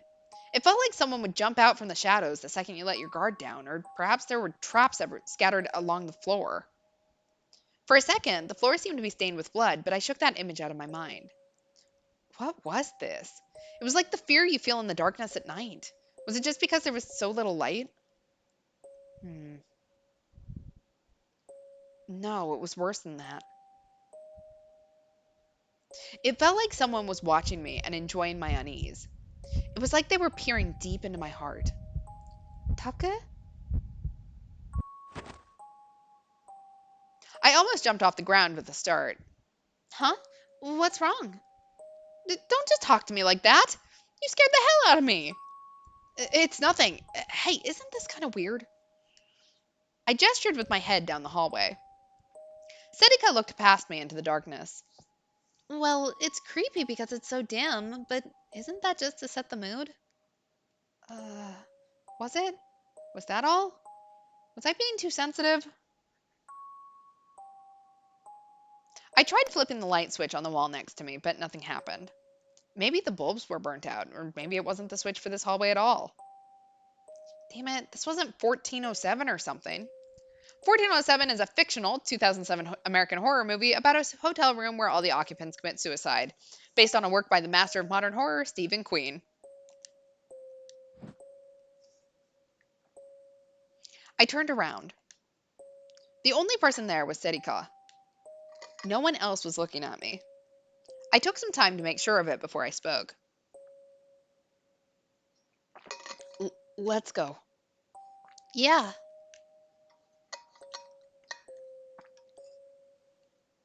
Sedika nodded cheerfully and stayed behind me as we walked deeper into the hallway.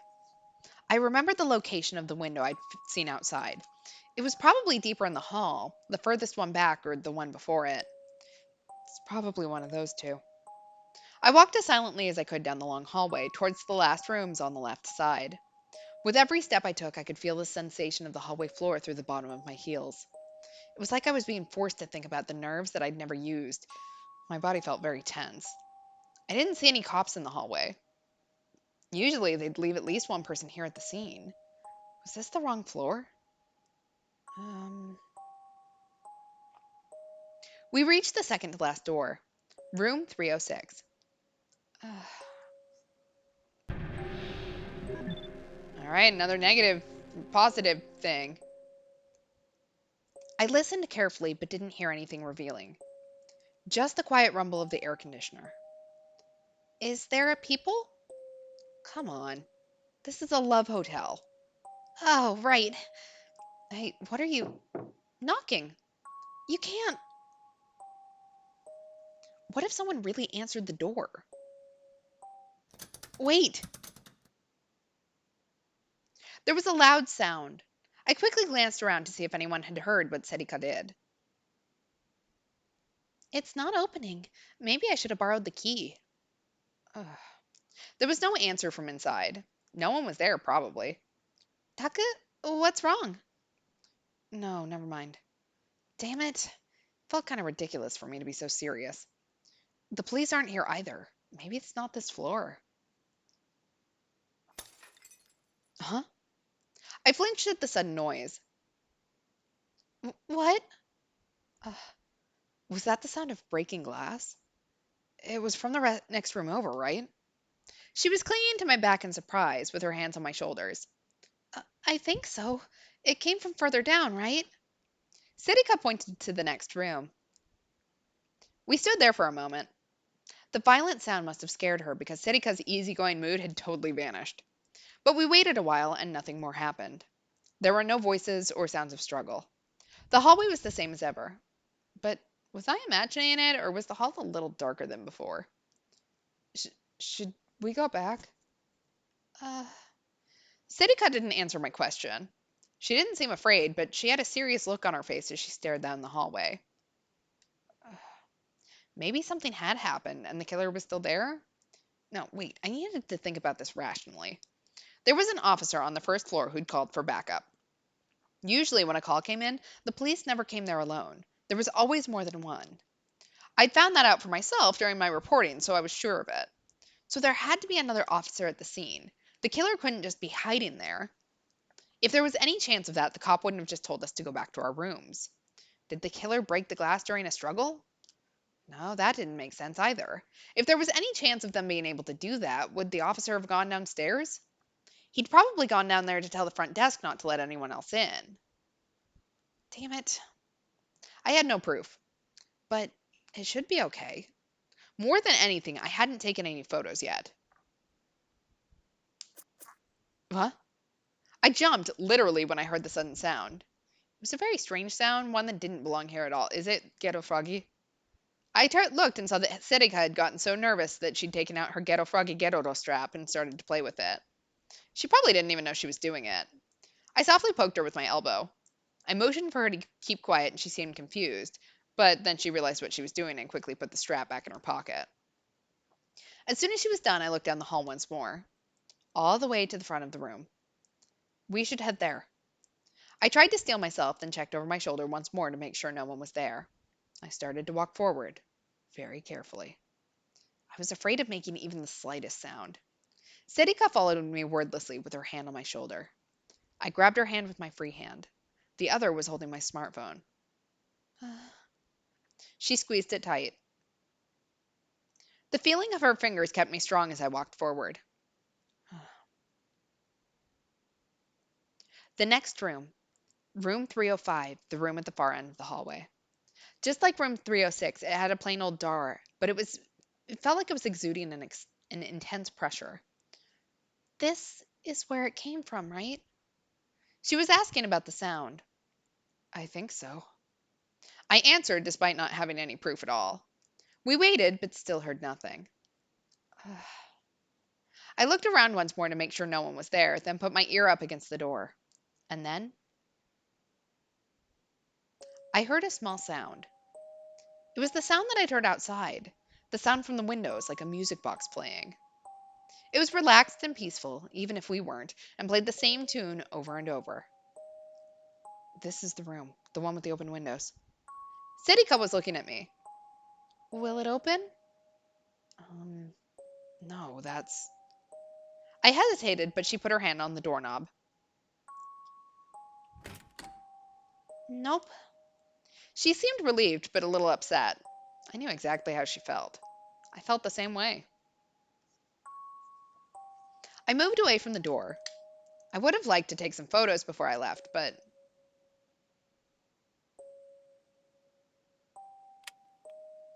Huh? Did you just hear the sound of a lock? Yeah, that was what it sounded like. We were too confused to move. There was no sign of anyone coming out. I slowly touched the doorknob. It turned. The door was unlocked. How? Uh, As if guided by all the strange things that were happening, I pushed the record button on my smartphone. I gripped the doorknob tighter. A voice in my mind told me to stop, to go back, but it was wiped out by the sound of the smartphone recording starting and the door slowly opening. The more it opened, the less I was able to ignore my curiosity. It felt like something besides Sedika was pushing me forward as I opened the door.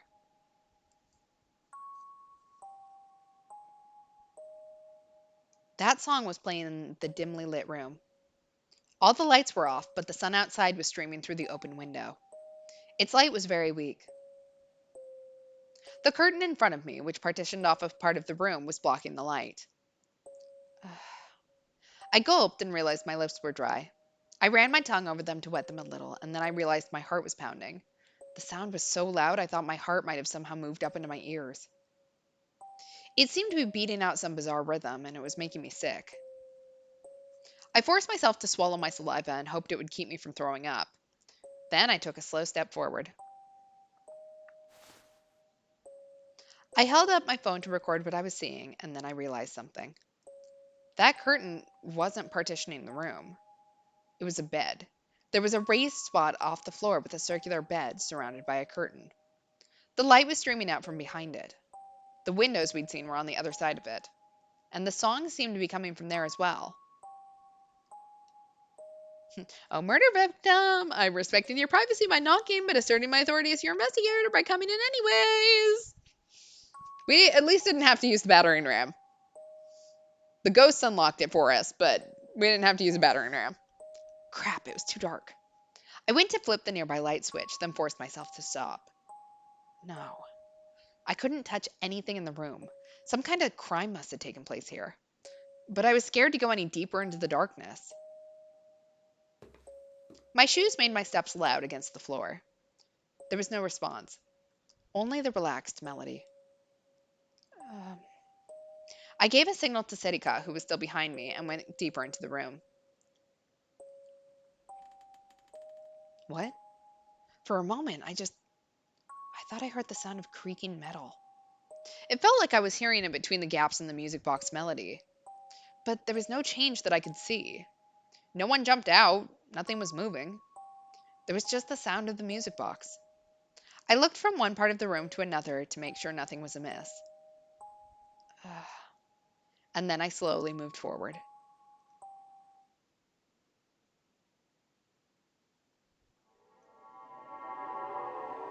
Well, that's not good.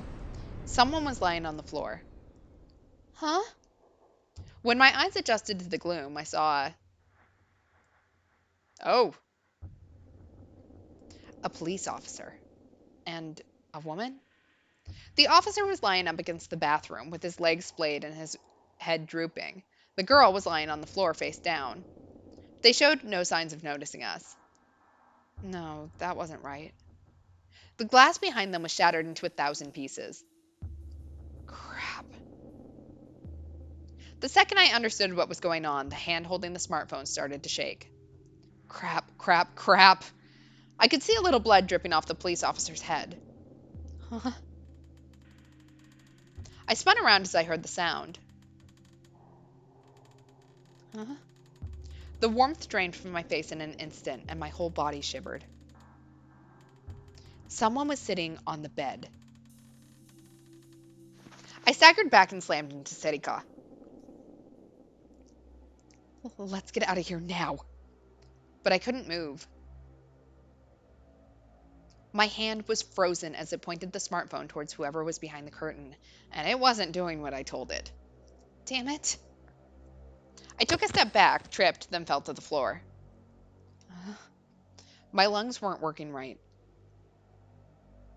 The silhouette moved a little, and I flinched. No, it didn't move. The bed was rotating. Whoever was behind the curtain showed no signs of noticing us. They didn't budge an inch. What the hell is going on here? Taka, the door won't open. Serika's voice sounded like it was far away. Huh? I ran back to the entrance and slammed myself into the door. It wasn't opening. It wasn't opening. Why won't it open? I don't know. Serika yelled back at me. Why? Why? Serika screamed as she slammed against the door. I helped her try to batter it down. Well, now we've got the battering ram out. We've jinxed them. But it didn't work. It was like trying to batter down a wall. Oh no, we've heard that knock. I don't like this. Suddenly, I heard a knock at the door. I reflexively jumped away without thinking.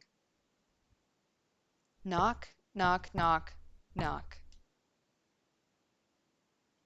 It was coming from this door. The knocking was rhythmic and constant. What? It was just a knock at the door. But my whole body started to shake.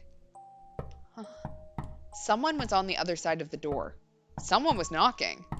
It definitely wasn't the police. I felt as if my sanity was boiling away, melting out from the soles of my feet up onward. No. No. Don't open that door. Right. Go out the back.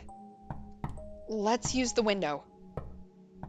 I grabbed Serika's hand and ran to the back of the room. And fell silent at what I saw. Huh? No. What was that? The curtain was open. There was a man there, sitting. No, he was moving slowly. The bed was moving in time to the sound of the music box. An eerie sound came from the wire wrapped around his neck. Ah! The wire was hanging down from the ceiling, choking him. His face was all puffed up, and a color I'd never seen before. His pants were wet, and the stain extended to the bed itself. The smell of piss and shit hung in my nose. He wasn't alive. He was dead. The hell is this? Why was he dead? Did he suffocate? Why was the curtain open? And what the hell was he doing? Why was he dead? My right hand moved without me realizing it. Huh? I needed to use the window to escape, but I pointed my phone's camera at the body instead. Taka, we need to get out of here.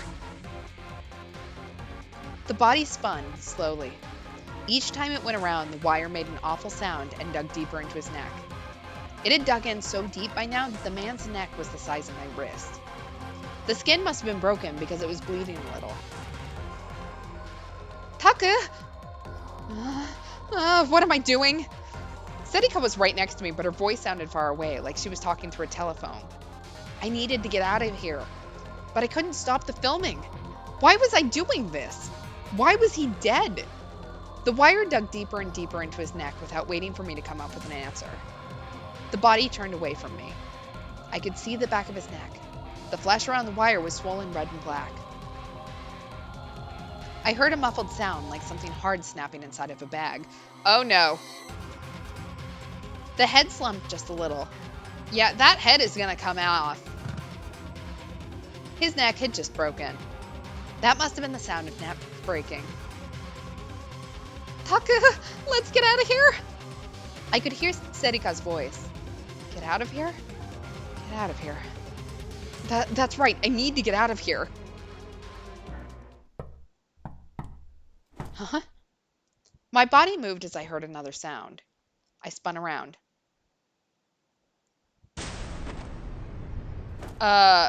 Girl? The fuck? Huh? I screamed. And then I heard something from behind me. Oh, that head is going to come off. I don't know what I did. But the next thing I knew, my whole field of vision had turned red. Then I felt something like a ball hit me. Before I could understand what it was, everything faded to black. September 30th, 2015, Wednesday. Half past midnight. Hmm. Shinjo, we've managed to ID the victim from his possessions and the security cameras. His name is Hironori Kakita, 22 years old, a Shibuya resident with a part-time marketing job at Koshin. Koshin is a fictional venture capital company located in Shibuya that participated in the post-earthquake reconstruction business. After using massive amounts of money to monopolize the construction companies involved in the reconstruction, they've moved on to other projects such as the introduction of new infrastructure, i.e. the deployment of high-powered security cameras around the city.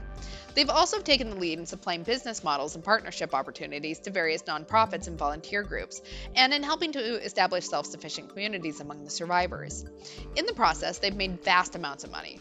Some earthquake survivors and residents claim that they're a brutal, tyrannical company that does not hesitate to use evictions and eminent domain to take property they want.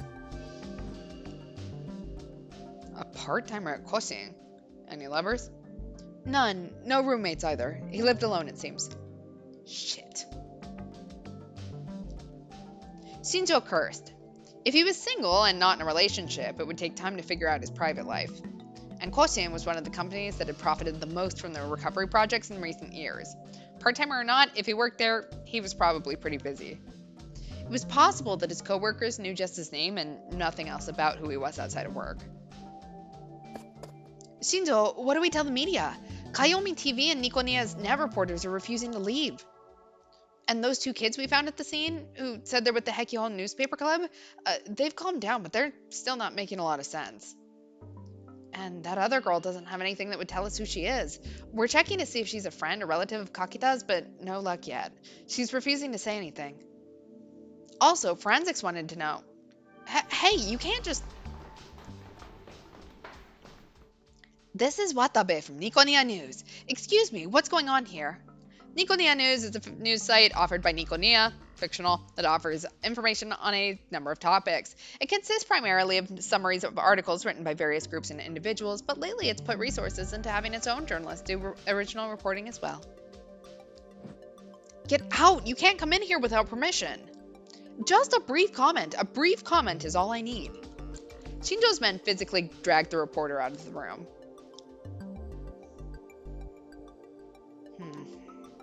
He had to stop himself from putting his hands to his head and moaning. He couldn't let his men see him acting weak. Shinjo had been with Police HQ's Section 1 for less than 7 years. He didn't get along with his superiors, but he'd managed to beg his way into being in charge of this case. Maybe this was his way of avenging the death of an older detective who he'd admired. Once you're done looking at the window frame, make sure it can't be seen from the outside. There's no telling what those net reporters will do. Yes, sir! I'll talk to forensics myself. Oh, and put some more manpower into checking his connections at work. I'll tell the bosses. Yes, sir. So what about those kids? I'll handle them too. Get to it. Yes, sir. Yes, sir. His men raced out of the room. They'd never had a case like this before, and they were probably pretty excited. So was Shinjo, to be honest. The whole thing was such a mess that he didn't even know where to begin. But his detective's instincts were screaming at him to start doing the work needed to find the killer. Exactly, Detective Tateno. Okay.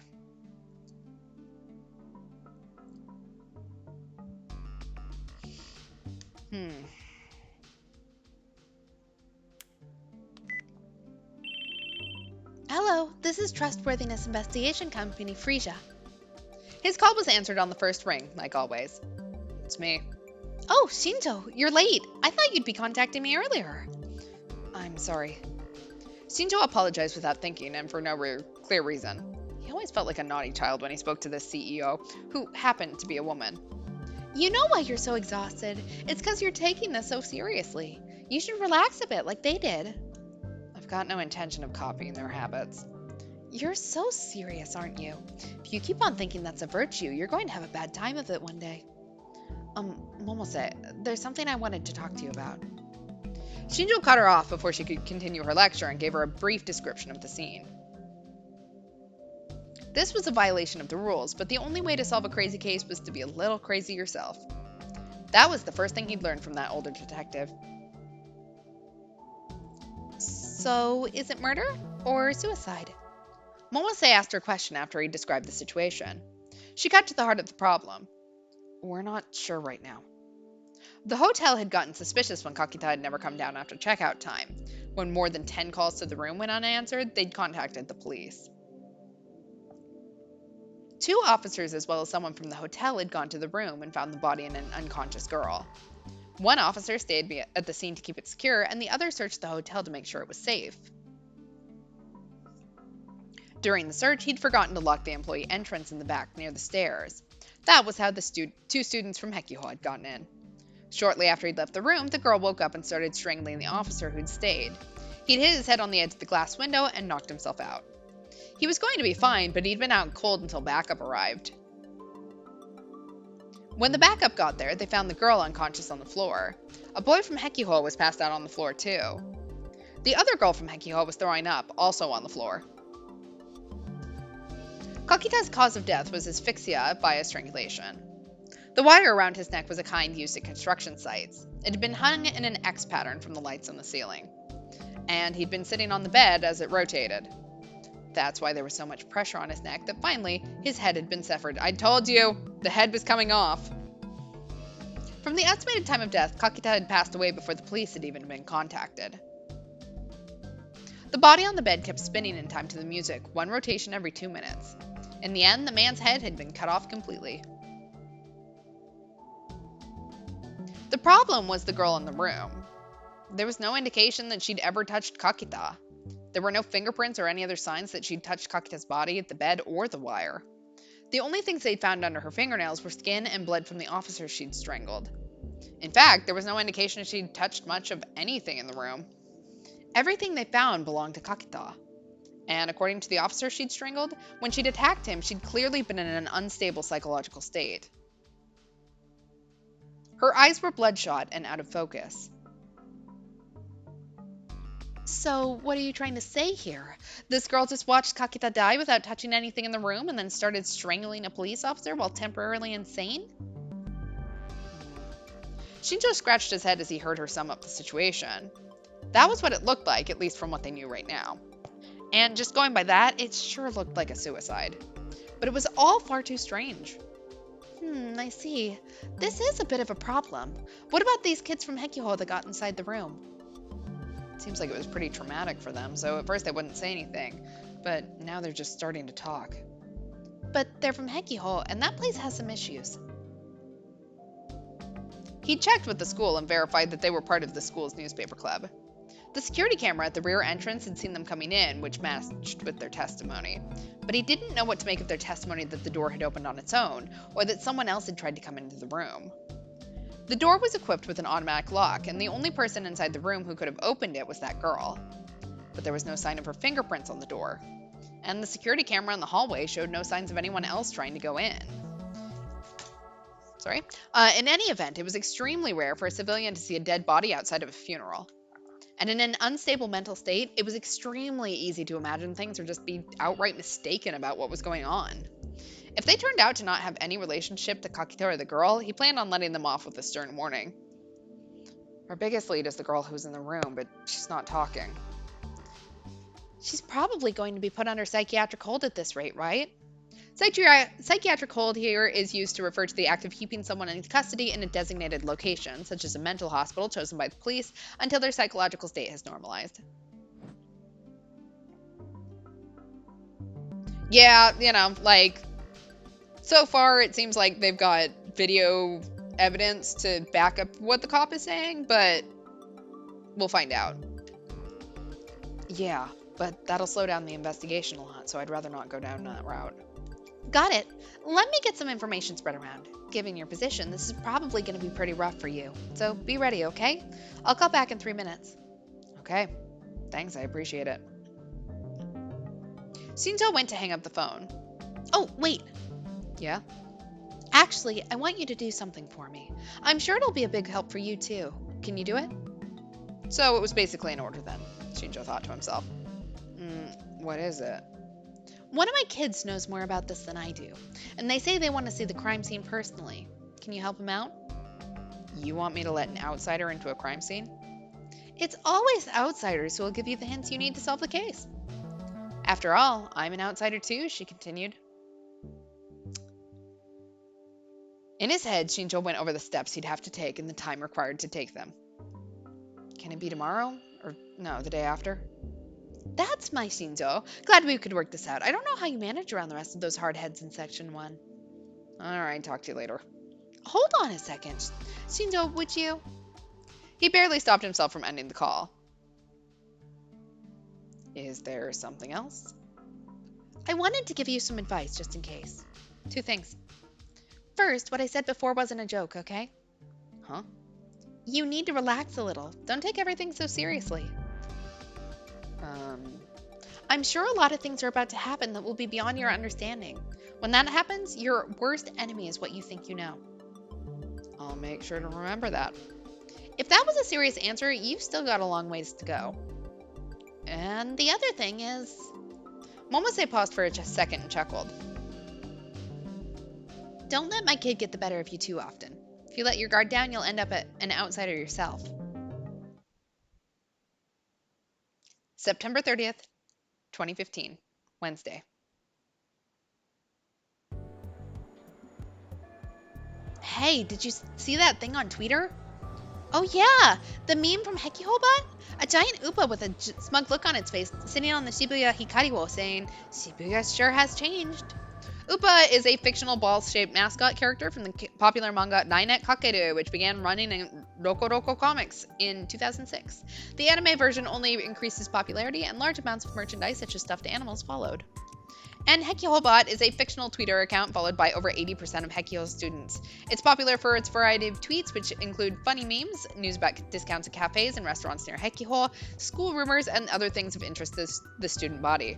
Despite the word bot, designated an automated posting program in its name, it doesn't post at regular times, and its posts vary in content, so it's thought to be an actual account run by someone at the school. Yeah, that one's really kind of sad. Could we use that for the Culture Festival? Nobody's going to look at a display about the history of Shibuya's recovery anyways. Is it enough to just have the picture, though? We'd need to actually have stuffed animals or something. The male student started to search through Shibuya stores with his smartphone. He must have found something strange because he kept mumbling, "No way." Ito was recording the newspaper club's project for the festival, a bunch of random footage of the preparations in the cafeteria. Is this really the right time to be all excited over something like that, guys? A body had just been found in Dogenzaka yesterday, and all these students cared about was their stupid jokes. The body was found less than 10 minutes away from the school, but they barely even mentioned it. Well, it really hasn't hit the news too much yet, but... The first reports had been on a major communications company's website. That was where Ito had seen it. It had been last night. It had made the morning news and the morning papers, but all that had been reported was that a body had been found, and that no details were known. And it was rare for a high school kid to check the TV news and papers every day. There was no word from Miyashiro. Ito was really worried about what had happened at the Love Hotel, but he had no way of asking about it. Damn it. He took out his phone, even though he knew he hadn't gotten any calls. Sure enough, there were no messages. He'd been doing that a lot since yesterday. He couldn't bring himself to make a call. He didn't know what to say.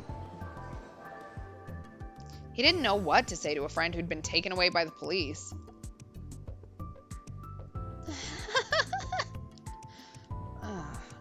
The laughing students irritated Ito in a way that he didn't really understand. He'd been planning on videotaping the entire cafeteria today, but instead he gave up and left.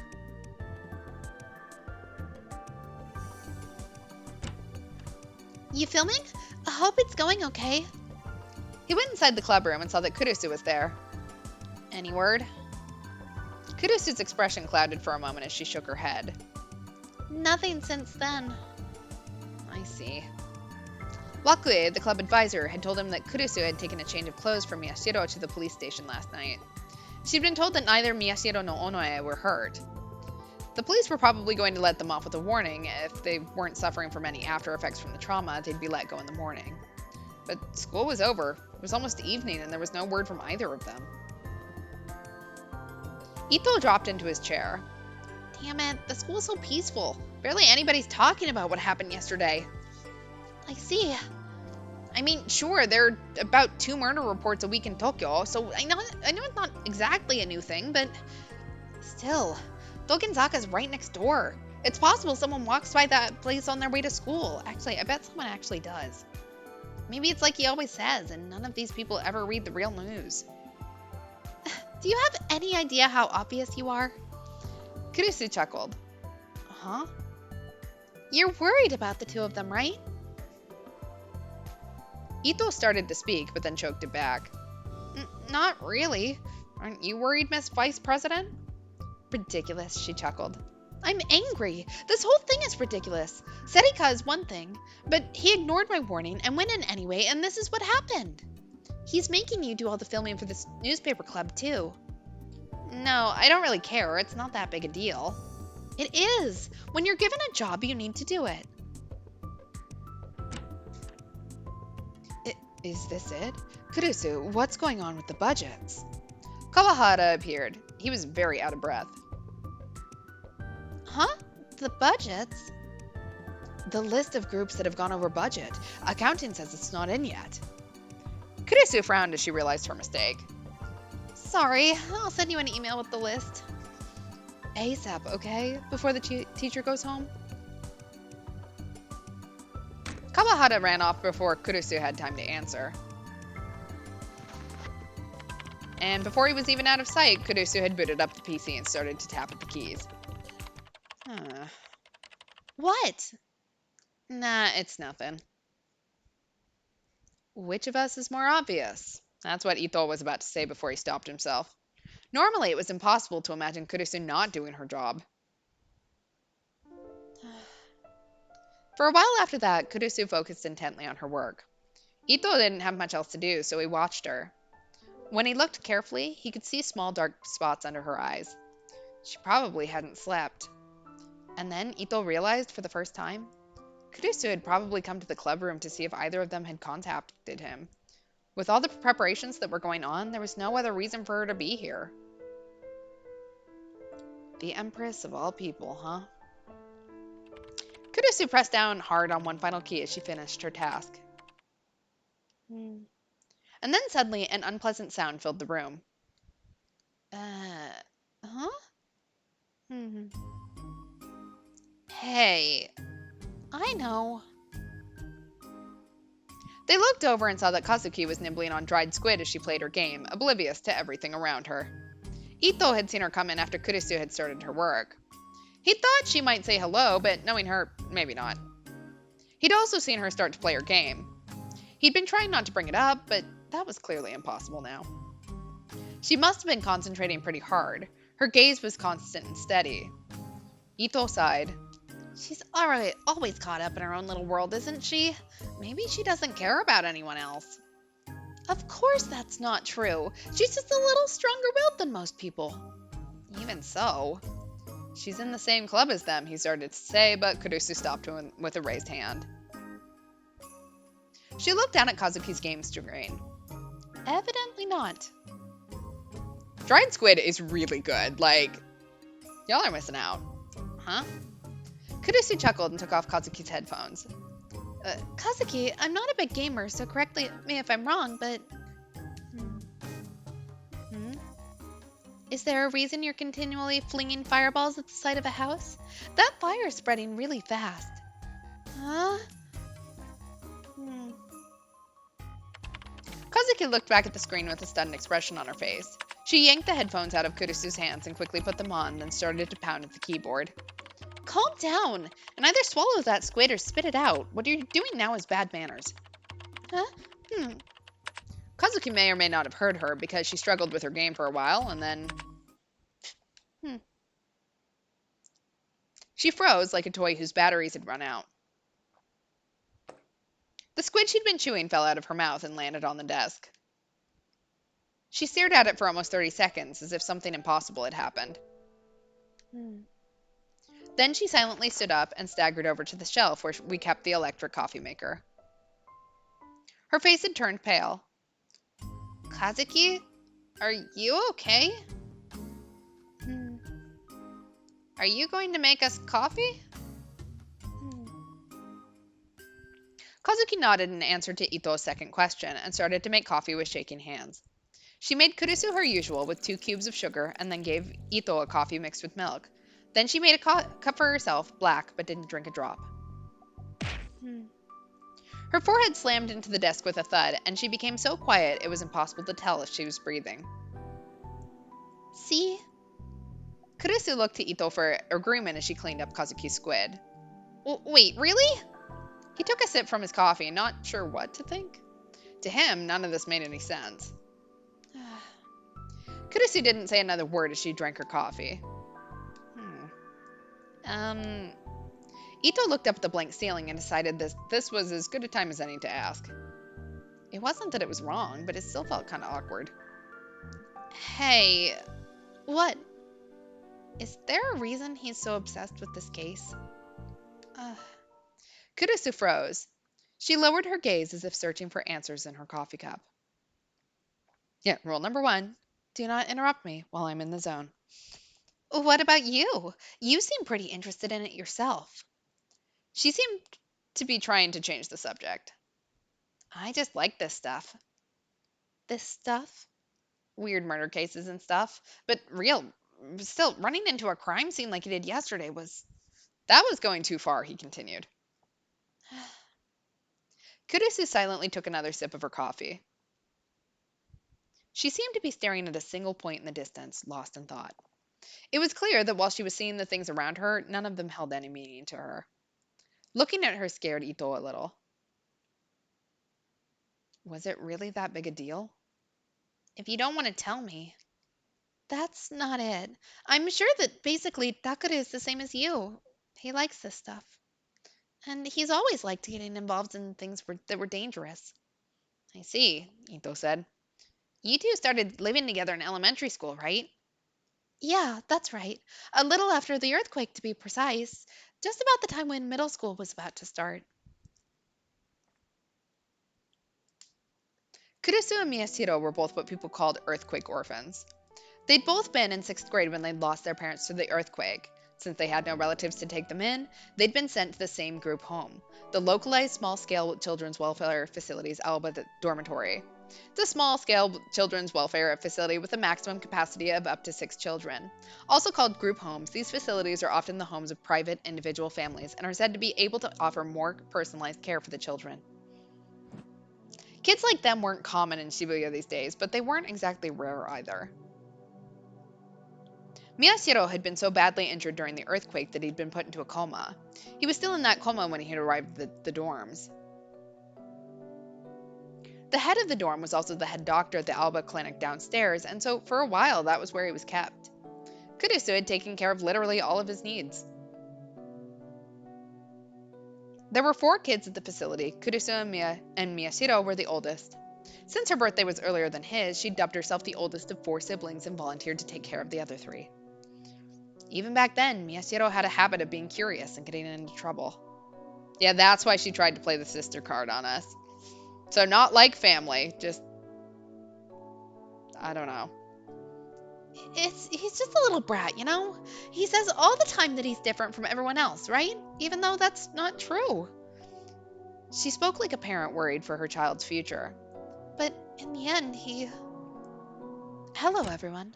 Oh, I didn't think I'd see you here, Kurisu. Oh, that is not that voice. Did you hear anything? The club's advisor, Wakue, was quite relaxed as he came into the room. Kurisu quickly stood up and rushed over to him. He nodded and motioned for her to calm down. Yeah, just now. Is everything okay? Huh? Of course. Hey, Ito, get to the gym now. Huh? The gym? Why? The Light Music Club says they're about to do a rehearsal, so it should be good footage for the culture festival. Kurisu's expression froze, and suddenly it changed. Mr. Wakui, is that what you heard? Yeah, that's right. What's up, Kurisu? You look so happy. Oh, I seem happy to you? I'm going now. You should come with me. Huh? Wait. Sensing a gathering storm of violence, Ito pushed Wakuya out the door. Kazuki had looked up, and now she slammed her head back on the desk. Now that she was all alone, Kurusu took out her phone and checked it. There was no message, of course. She sighed and looked at the board. That incident yesterday at the Love Hotel, whether it was murder or suicide, from the way Miyashiro and Onoe had looked when they were taken by the police, something had happened. Miyashiro had said it had something to do with the incident 6 years ago. Now that it had happened 3 times, there was no ignoring it. No, it was too dangerous. She couldn't let him get more involved in this. She thought back to Ito's question about why Miyashiro was so interested in this case. Kazuki was still lying with her head on the desk. When she turned her head to the side, for some reason, she looked like she was enjoying herself. When Kurusu saw that, she suddenly lost her desire to drink the coffee. Apologizing in her mind to Kazuki, she decided to pour it out at the water fountain. She headed to the upstairs water fountain, which was usually less crowded. She found herself looking down at the gaps between the tiles as the sound of her footsteps rang in her ears. She could tell that she was walking slower than usual. Essentially, Kurusu was lonely. She remembered what she'd said to Miyashiro when he woke up at the clinic. I'm Nono Kurusu. Call me by my first name. We're family, so it would be weird to call each other by our last names, right? In the end, he just wants to pretend that he's special. She knew why, she supposed. The event that had caused him to leave the dorm was still bothering him.